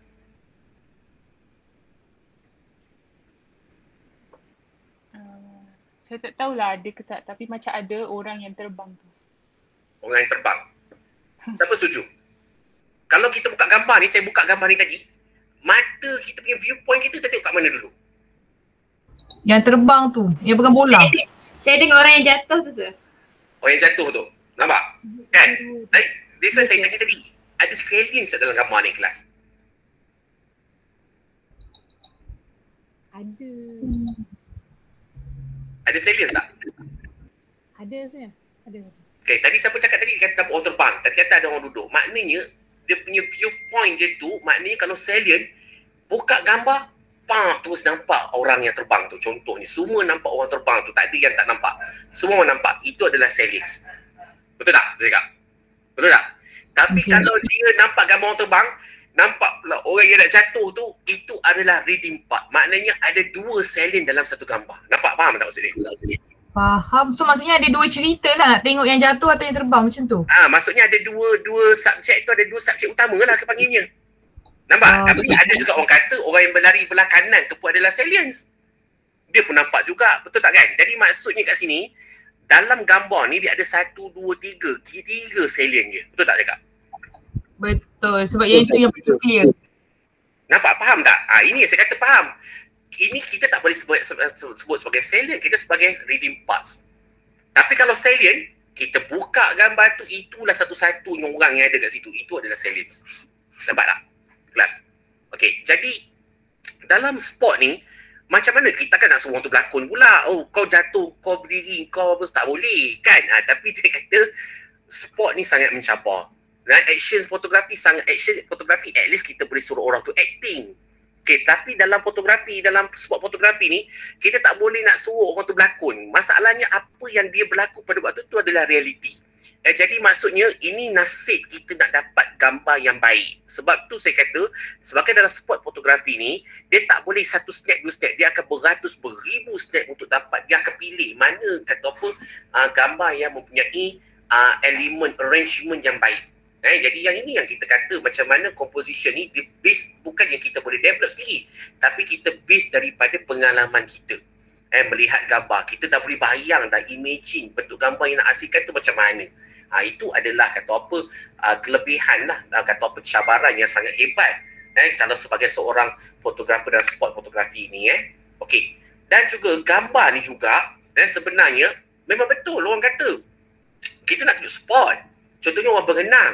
Tapi kita nak mesti kalau nak kasih gambar tu supaya nampak very powerful, kita tidak boleh mengetepikan aspek-aspek formalistik. Sebab apa? Sebab kita nak jaga 3 benda ni untuk ada nilai estetik. Apa dia saudara-saudari semua? Interpretation, mechanical, formalistik.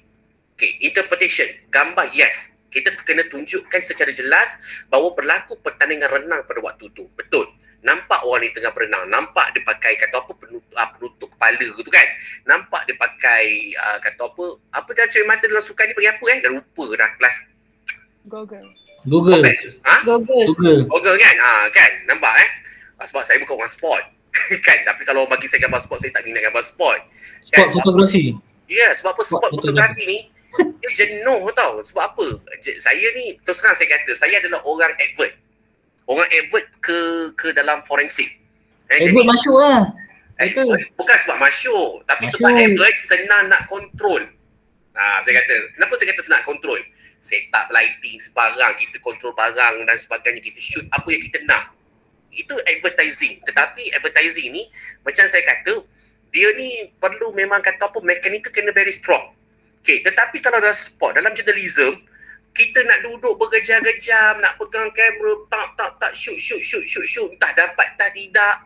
Okay, lepas tu pula kalau dalam journalism ni, kalau pergi pula tiba-tiba hujan pula kan, habis, sia-sia je pada waktu tu.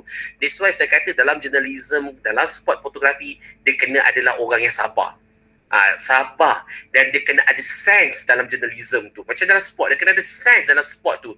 Dia dah boleh agak dah, kalau pakai angle kat sini, gambar dia mesti akan jadi macam ni. Kalau pakai angle macam ni, dia dah boleh imagine dah. Kadang-kadang apa yang dia imagine tu kadang-kadang tak sama, tapi selalunya 80% okey lah kot. Betul tak kan? Jadi maknanya, kalau dalam interpretation, okey, kita nampak yang jelas orang ni memang tengah berlawan untuk kata apa, sukan renang. Okey, tetapi kalau aspek mechanical, warna dia nak jaga. Nak dapat warna biru yang betul-betul biru ni, alamak, bukan senang Nak tengok lighting turun kat mana. That's why saya kata dia kena tengok pelbagai aspek. Lepas tu pula dia nak main pula dengan color temperature dia pula macam mana supaya badan orang tu kalau coklat betul, tak nak gambar-gambar badan orang tu coklat jadi gelap, jadi terlalu pucat dan sebagainya. Itu adalah aspek mechanical. Kalau dalam aspek formalistik, kalau saudara-saudari perasan, nampak tak reflection bawah tu? Nampak? Reflection bawah tu, gambar reflection bawah tu, nampak Nampak. Jadi maknanya dia supaya reflection tu pula dia tak nak potong-potong, tak nak ada terpotong dan sebagainya kan. Jadi yang ini bukan saya kata bukan satu benda yang mudah kalau dalam sport fotografi, sebab it depends daripada kreativiti kita dan sejauh mana kecekapan kita dalam kita menghasilkan gambar yang betul, yang baik. Sebab apa? Sebab gambar yang betul dan baik ni maknanya dia perlu ada macam kata apa, bila audiens tengok gambar tu dia boleh faham apa yang berlaku sebenarnya dalam sukan fotografi tu. Okay, jadi maknanya macam mana dalam sukan fotografi tu kita nak kata apa, nak memaparkan kata apa, wajah-wajah kemenangan. Kalau saya kalau tengok kalau semua perasan lah Olimpik kat Jepun ni tak tahu jadi ke tak jadi betul tak Jadi ke Olimpik Jepun ni? Kelas? Pasti ya. Jepun nak teruskan tapi ramai yang tak nak kot. Ramai tak nak kan? Jadi kalau Olimpik tu kita tengok wajah orang kemenangan, kalau orang tu menangis, cuba bayangkan kalau orang Malaysia menang dapat sukan gold medal, kita rasa meremang bulu roma kita, betul tak kan? Rasa meremang kan?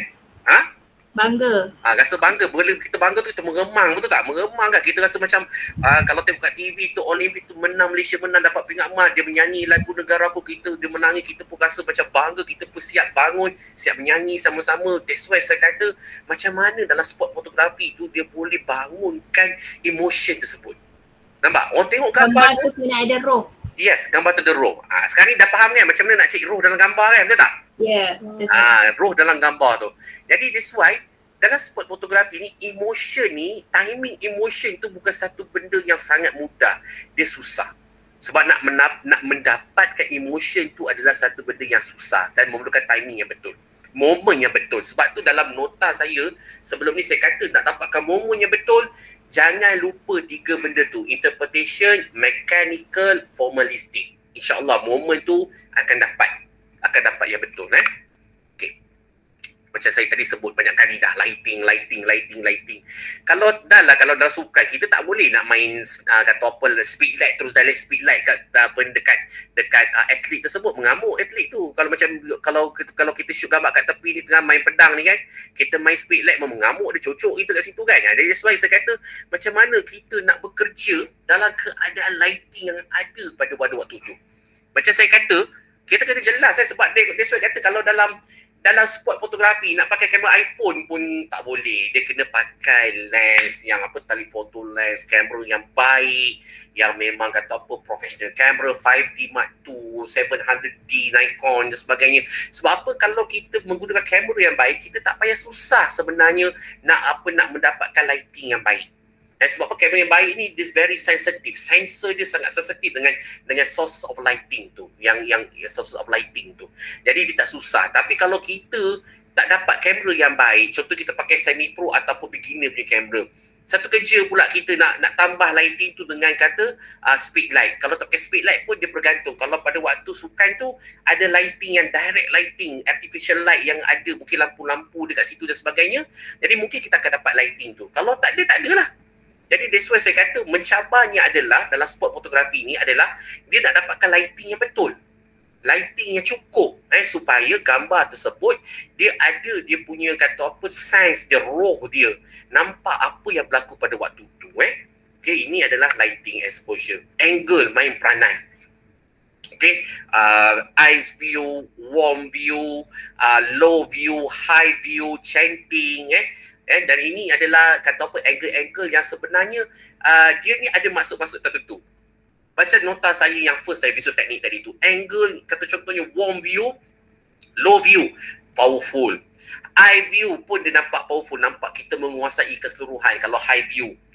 Kalau eyes view ni dia macam orang kata macam dia ni macam segitu je, dia tak ada apa-apa maksud yang kata yang menunjukkan maybe powernya ke, rendahnya ke, kekuatan dia ke, kelebihan dia ke, tidak ada. Dia macam simple ya.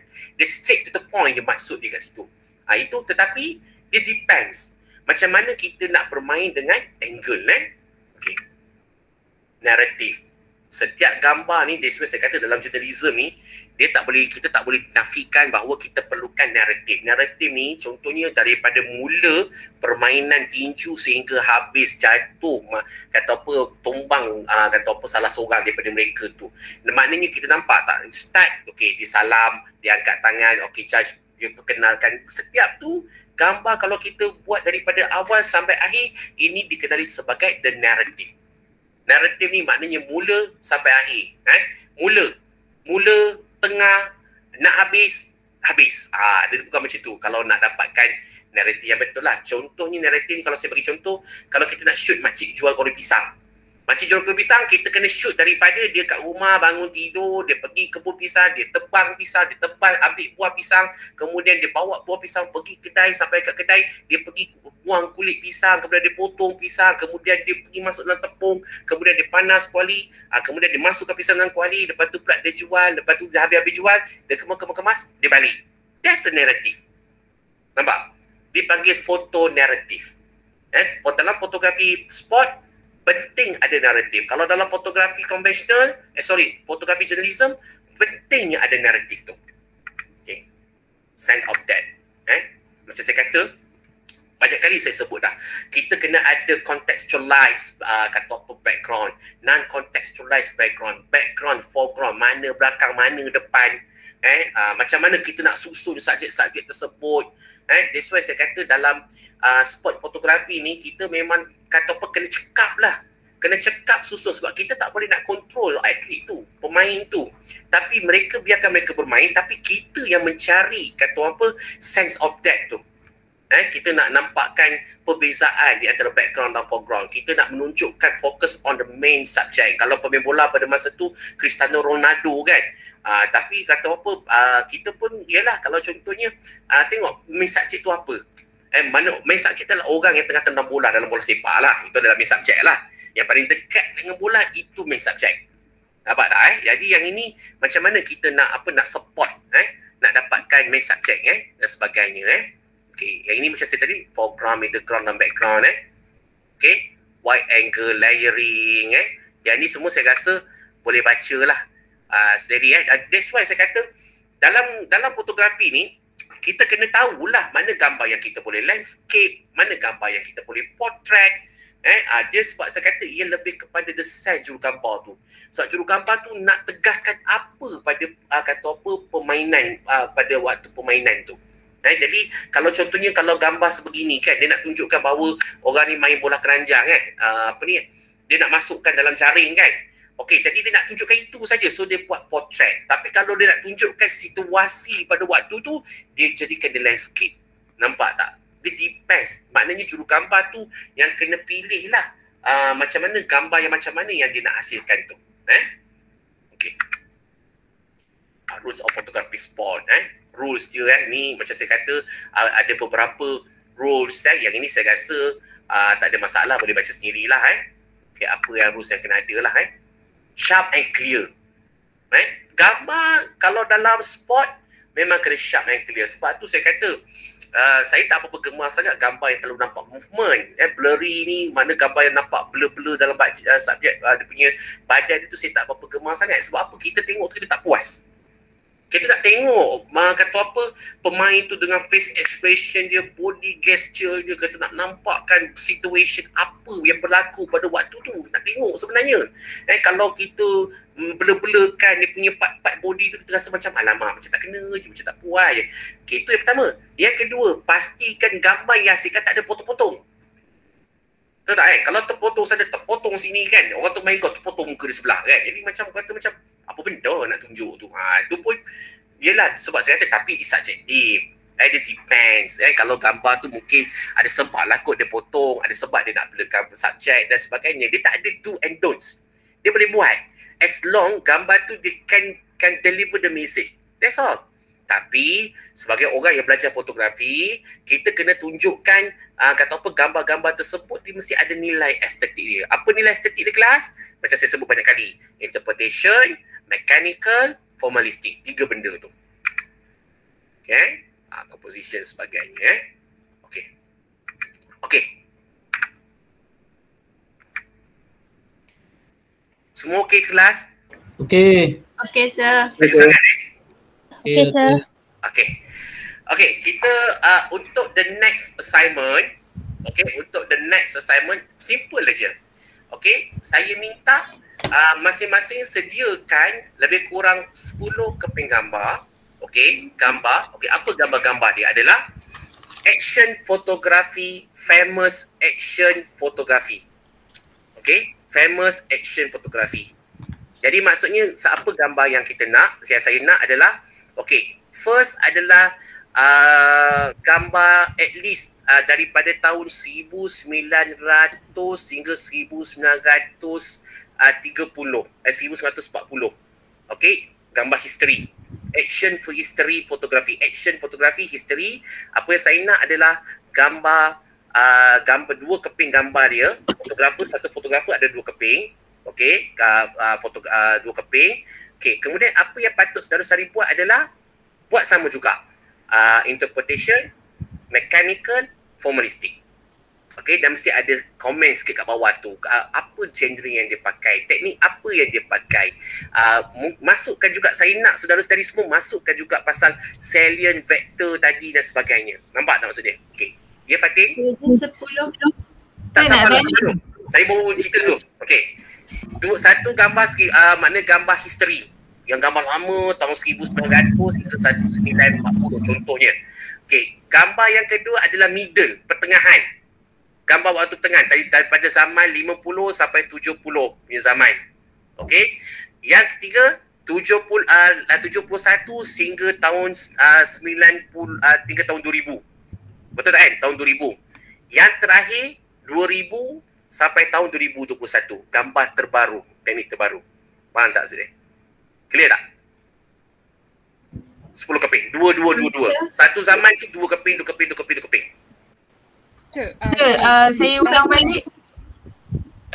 Ya? Okay. Sama cakap ni. Okay. Sediakan 10 keping gambar. 10 keping Okay.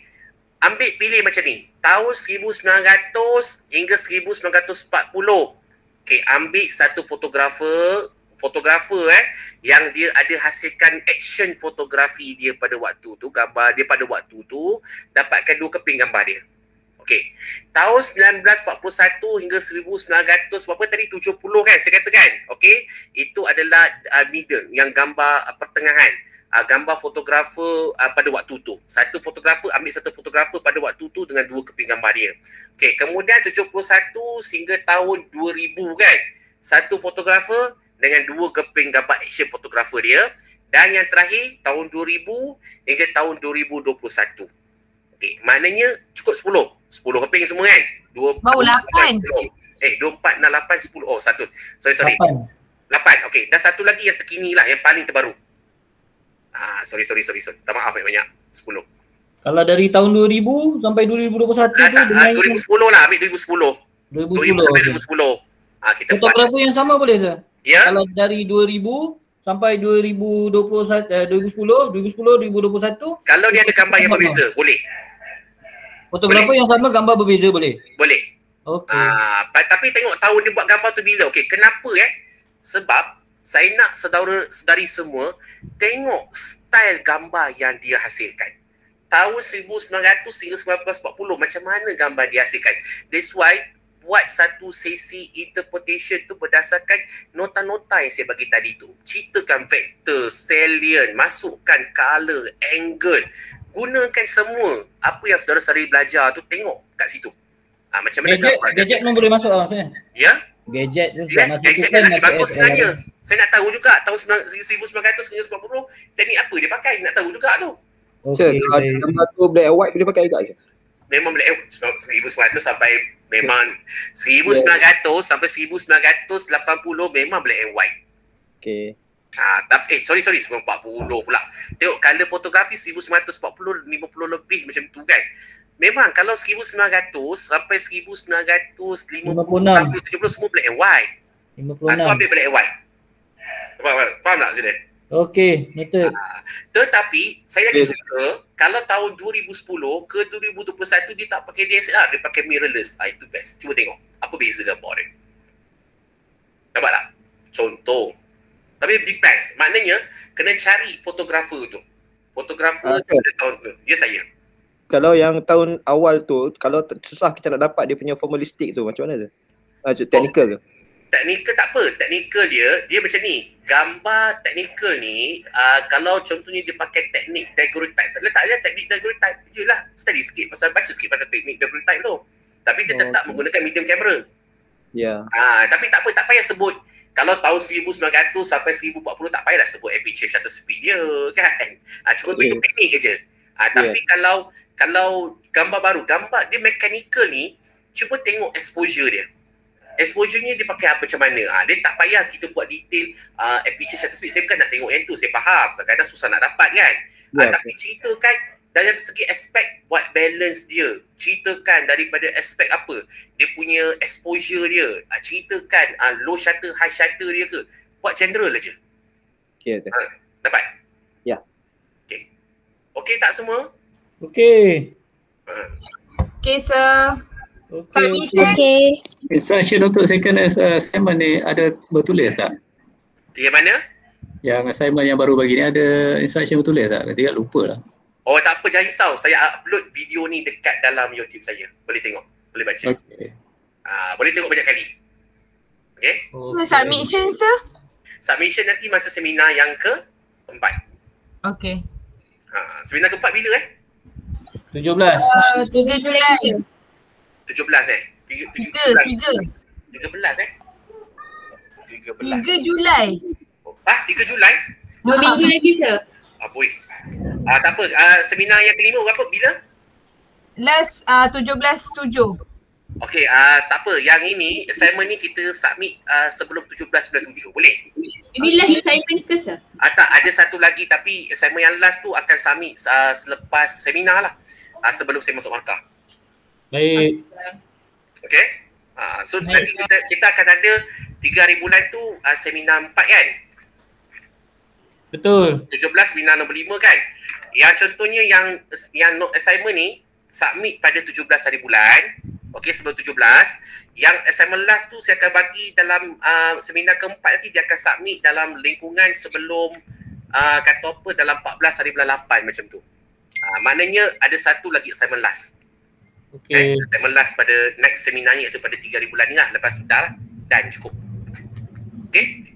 Yang ni tak perlu present ke sir? Ya? Yang hari tu punya tak perlu present ke? Nak sambung lah ni. Oh, okey. Okay.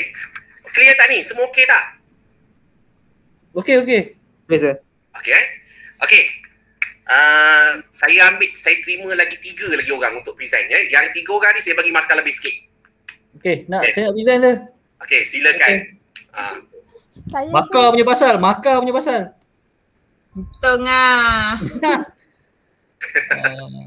Okey. Siapa? Ketua pun naik. Ketua sana. Sekejap. Okey. Sir, saya dah betulkan sikit lagi, boleh present sir? Boleh. Saya nak.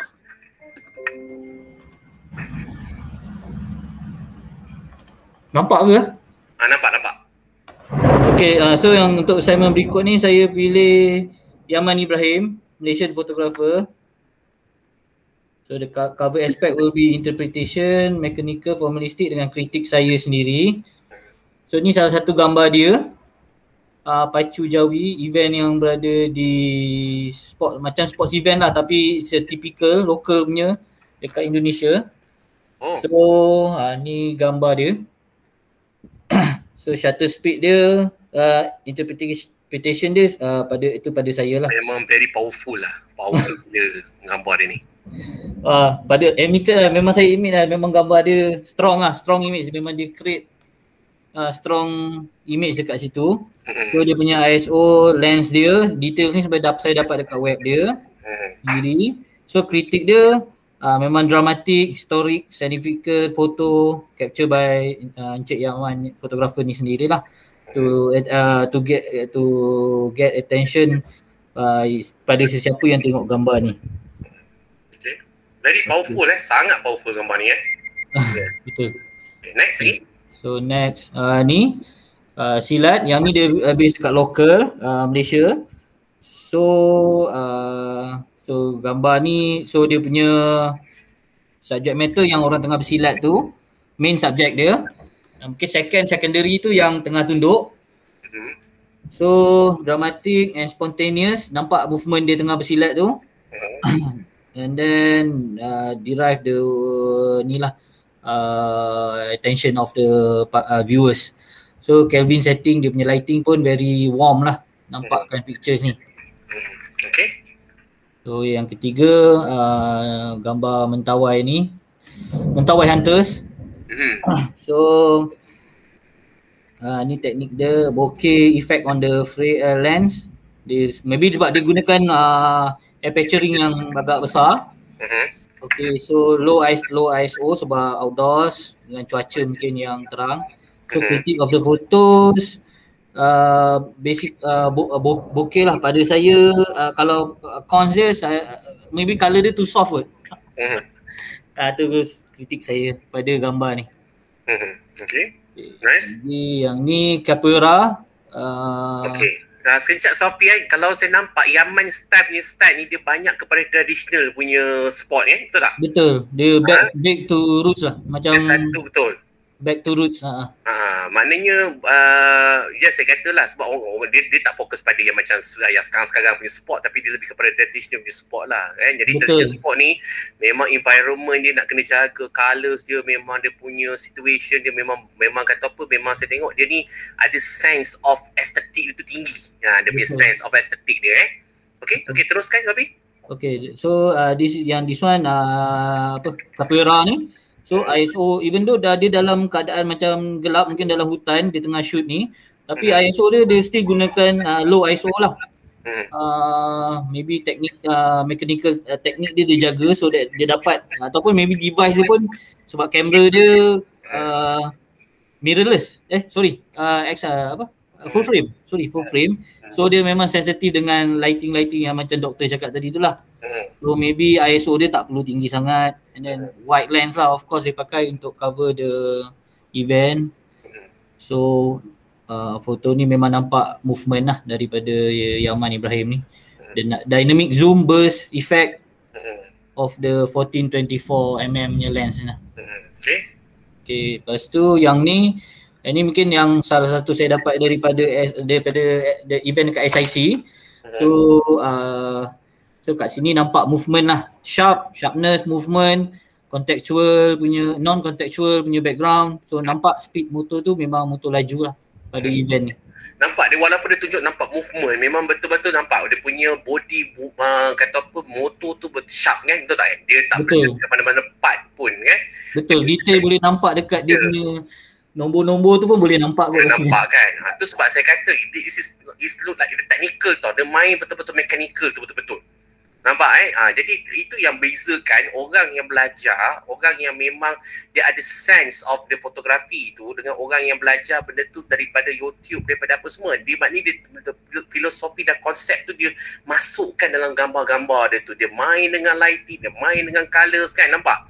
Kan? Jadi that's why saya kata tanggungjawab sebagai fotografer ni dia bukan hanya singgah gambar je, tapi 3 benda yang saya sebut tadi tu. Sebab tu saya galakkan saudara-saudari semua buat kritik sebegini supaya dah tahu dah macam mana kita nak dapat gambar yang baik dan juga macam mana gambar yang sebenarnya orang kata baik tapi sebenarnya tak baik pun. Sebab apa?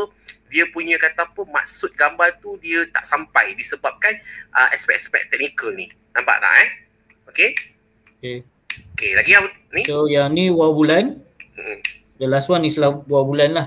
So memang betul dia banyak on cover on apa kita punya roots lah. Dia punya our roots event dia banyak cover tadi tu. So yang ni pun sama, dia guna wide lens. Even subject matter dia membelakangi dia. Mungkin ni style dia, dia ambil membelakangi orang ni.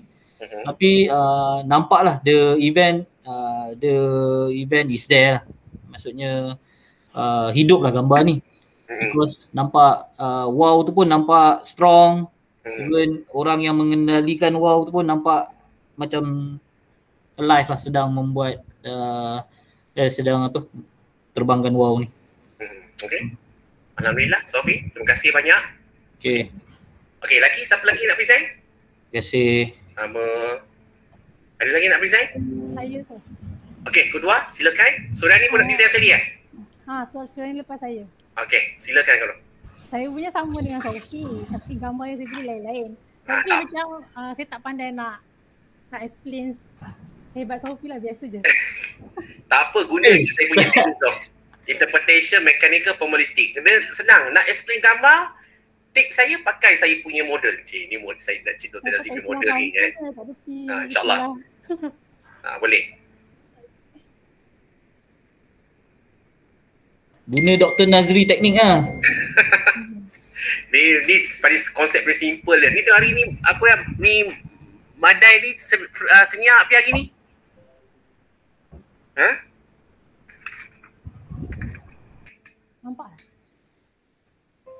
Nampak? Okey.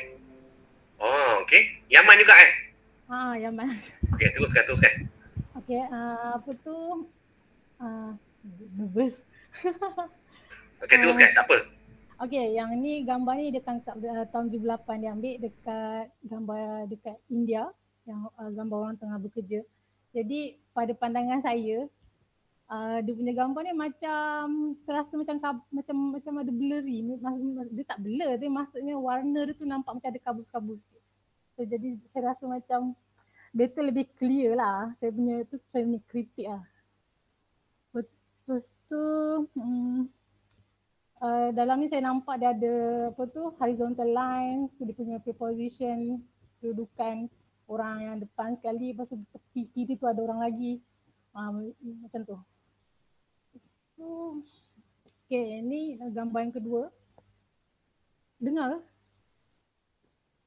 Dengar. Teruskan. Lepas tu yang ni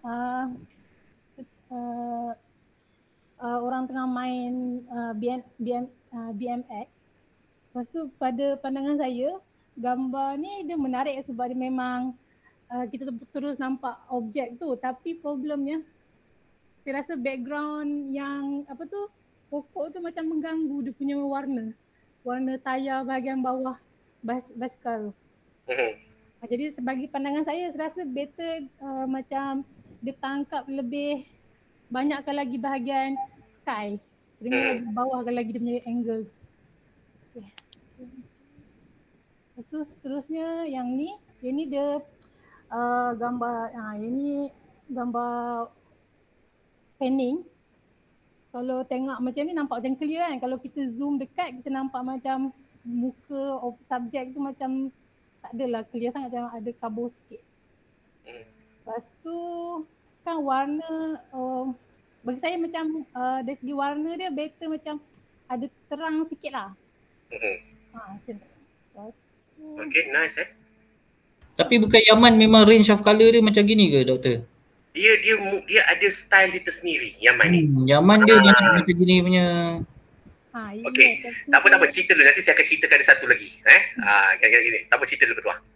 sebab ni saya cerita daripada perspektif pandangan saya lah. Betul. Okay, kalau yang ni gambar dia yang spot ni sangat menarik. Tapi saya rasa yang dekat bahagian atas ni macam terlampau dekat sangat. Macam cut terlampau dekat sangat. Bagi saya macam dia bagi ada space sikit lagi lah. Ini dia guna warm eye view yang macam saya cakap tadi, dia nampaklah kehebatan apa tu spot tu. Okay, seterusnya yang ni yang terakhir. Yang ni bagi saya personally, saya paling suka yang gambar yang ni lah. Macam mana dia bermain dengan color contrast. Yang depan tu color lebih coklat, yang belakang tu lebih biru dan hijauan kan. Jadi kita boleh nampaklah objek utama dia yang ni. Dari segi itulah. Itu jelas lah. Okay, thanks Ketua. Okay, macam saya sambung tadi, dia sebenarnya setiap fotografer ni dia ada signature dia punya style dia tersendiri. Mungkin dia dah biasa tengok orang pakai warna yang tertentu, jadi dia nak pakai warna lain pula. Sebab apa? Dia nak develop dia punya signature dia.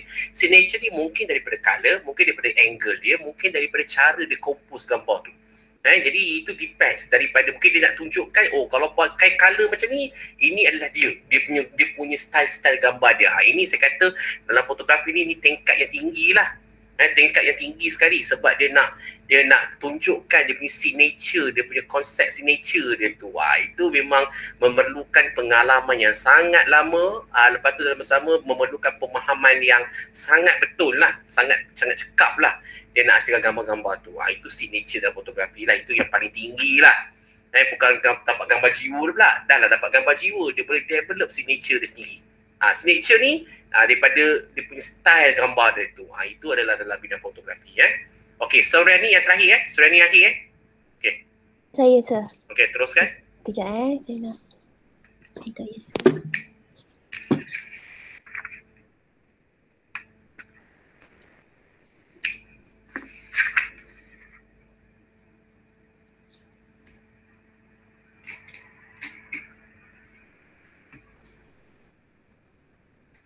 Nampak tak? Nampak. Nampak. Okey. Saya risau juga Okey. Saya risau. Ada orang dah ambil dia tadi. Tak apa. Carry on. Okay, saya risau ni dia dah berpengalaman lama. Sekarang umur dia pun mungkin dalam 75 tahun. Okay, dia dah banyak cover untuk workup series Becoming Freelance tu daripada tahun 1978. So memang dia banyak pengalaman, dia kerja untuk Getty Image. So apa yang saya nampak dia punya work dia ni, dia lebih kepada magazine. Lebih kepada magazine fotografi lah. Dia tak adalah macam banyak nilai yang macam nampak ada style-style macam Yaman tu. So yang ini adalah salah satu gambar yang saya pilih. Gambar dia ni dia ambil bird eye view. So ini sebab gambar dia macam stage lah, sebab orang tu dia dekat tengah-tengah 2018 tu kan. So bagi saya ini energetik lah gambar ni. Lepas tu dia fokus pada ni dan dia macam ada story. Macam kita tengok kita dah tahu apa games ni dan bila, pada tahun bila. Dia ambil high view dia ambil high view. Dia ambil bird eye view. Yang ni high view lah. So antara gambar ni saya rasa yang okey lah. Ni gambar kedua.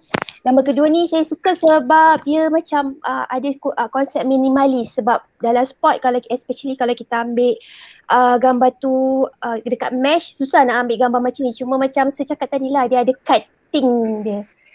Dia macam cut tu, tak tahulah sebab apa dia cut macam tu kan.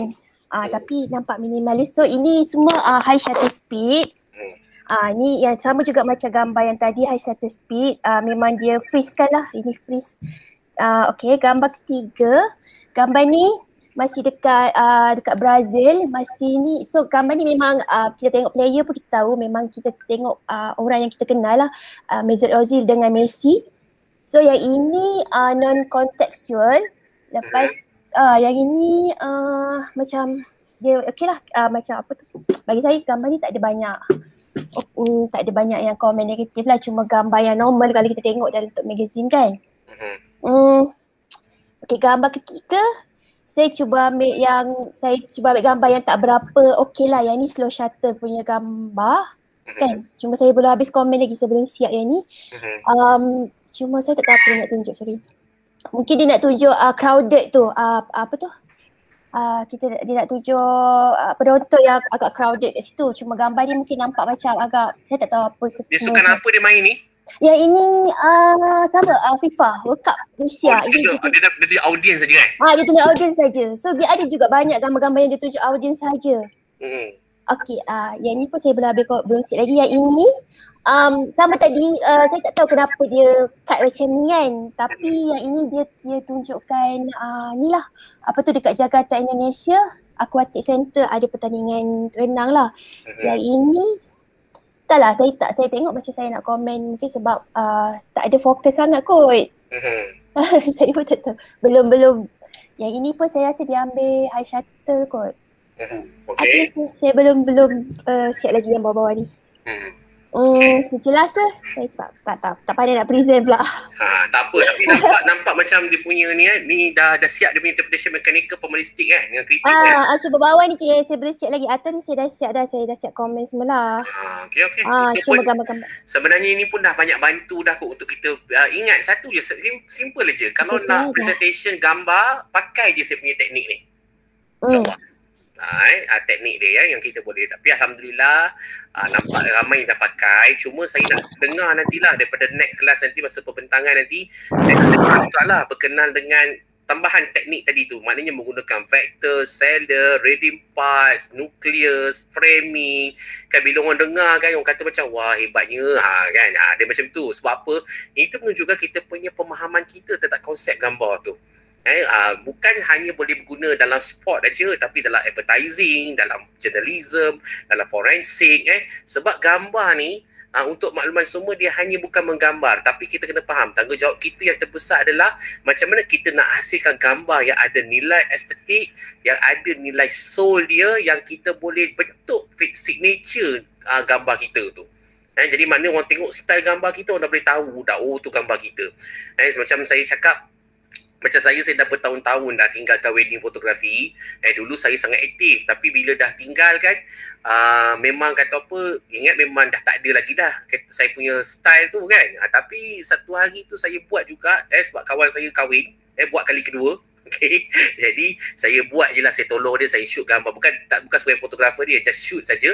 So jadi tapi Alhamdulillah masih kekal lagi, masih ada lagi. Tapi cuma biasalah, kalau dulu zaman muda, kalau kita shoot tu kira ada energi. Kalau shoot daripada pagi sampai ke petang pun tak ada hal. Tapi bila dah umur ni, bila kita shoot tu kita rasa macam ya Allah penatnya rasa. Dari situ memang saya tahulah, memang fotografi ni sebenarnya memerlukan energi yang sangat kuat lah kot. That's why fitness tu memang kena ni lah. Lagi-lagi siapa yang buat sport, siapa yang buat journalism, fitness tu memang kena jagalah. Tangan kita ni kalau tak betul-betul dia boleh gegar kan. Dia gegar. Sebab apa? Sebab ini pun memerlukan, bila nak menampung berat kamera ni bukan satu benda yang mudah, nak bekerja berjam-jam. Jadi yang ini saya kata, bila kita sebagai fotografer ni, saya cakap fotografer lah bila sebagai fotografer ni kan, kita nak dapatkan energi, kita kena dapatkan fitness kita tu, memang kita kena jaga Sebab apa? Kita bekerja dekat luar, apatah lagi mereka yang terlibat dalam sport, travel, fotografi dan sebagainya Sebab tu saya kata, tapi saya siapa yang Sophie Bentang, yang Sarani Bentang tadi tu 70 tahun, memang dia hebat lah. Sebab apa? Dia boleh still lagi ada fitness dia untuk buat sport fotografi tu Okey. Jadi saya rasa itu saja. Dia tak ada rasa. Ya? Dia dah kena stroke baru ni Ya, dia lah. Tapi 70 lebih tu kira okey jugalah kan, betul kan? Yalah, dia dah kena stroke baru ni. Kena stroke Takut dengar sekarang ni. Wah. Okey. Okey, alhamdulillah, terima kasih banyak-banyak di atas kerjasama yang sangat baik dalam kelas ni, insya-Allah.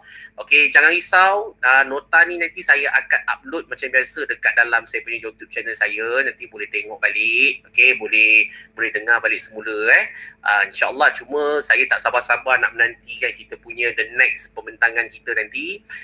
Saya nak dengar jugalah, tapi yang lain-lain ni yang tak bentang ni saya akan simpan record, kemudian boleh bentang next week. Next week nanti boleh bentangkan sampai tak bentang lagi ni. Okey, sebab apa yang setiap pembentangan tu ada markah. Ada markah. Jadi saya bagi peluang untuk bentangkan walaupun dah buat. Okey, tapi jangan lupa sila upload semua assignment number 2 ni dekat dalam your future dalam saya dah buka kata apa file assignment number 2 dan saya pun dah buka dah pun file assignment number 3. Okey. Dapat So kalau dah submit, draw direct je rasa? Ya? Maksud saya kalau dah submit, kita tak payah beli-beli apa-apa lah. Tak payahlah, just bentang je lah. Dah submit, just bentang je. Okay? Tak ada masalah. Okay? Okay. Okay? Doktor nak tanya saya. Satu. Untuk assignment 2, kalau technical aspect tu ada yang saya tak dapat untuk 2 gambar macam mana? Macam saya tak tahu ISO dia. Tak tahu, tak apa, letak je apa teknik dia pakai, low shutter ke high shutter, letak je kat situ. Tak ada masalah. Okay? Dia saya tak kisah kalau tak ada ISO shutter speed aperture tak ada, tak apa. Boleh letakkan high shutter, low shutter. Technical ni dia bukan hanya exposure saja, dia ada apa? Bau masuk ke? Jadi hari. Okey. Technical ni dia tak semestinya kena letak ISO aperture shutter speed. Jadi mungkin letak color temperature dia, boleh letakkan dia punya low shutter dia ke, high shutter dia ke, boleh letak banyak apa yang kita lihat lah. Dia mungkin tak dapat yang dia punya numbering is okay, tak apa. Cuma kita letak apa teknik yang digunakan dalam gambar tu Okay? Dapat Nabila dapat doktor, thank you. Alhamdulillah Okay, so kalau tak ada apa-apa sampai sini je kelas kita. Okay, insyaAllah nanti Haris Jody Haris Jody Haris, jangan risau, awak boleh tengok dekat saya punya YouTube channel saya nanti kelas ini boleh Asal lambat Jody? Okay ke? Ada tak ni? Semua ada ke ni? Ada. Ada saya. Ada. Tak buka kamera tak dapat tengok rupa kan? Biasanya kalau tengok rupa baru seronok sikit kan? Kita buka alas. Buka lah kan? Tengoklah sikit kan? Wajah-wajah ni sikit kan? Kita dah lah ODL. Saya risau takut kita ni ODL sampai saudara-saudari semua dah graduate je. Risau itu je. Betul, malu nak tunjuk. Tangan bergelang. Tangan bergelang, malu tunjuk. Kan? Okey lah. Ini COVID. Oh, ni ke? COVID Macam mana? Kontak rapat je, bukan positif pun. Ya ke? Alhamdulillah, jagalah diri masing-masing sebab sekarang ni memang bahayalah sekarang ni kan. Okay, so kalau tak ada apa-apa, saya rasa kelas kita sampai kat sini saja. Kita tutup kelas kita dengan tasbih kifarah dan surah Ma'as.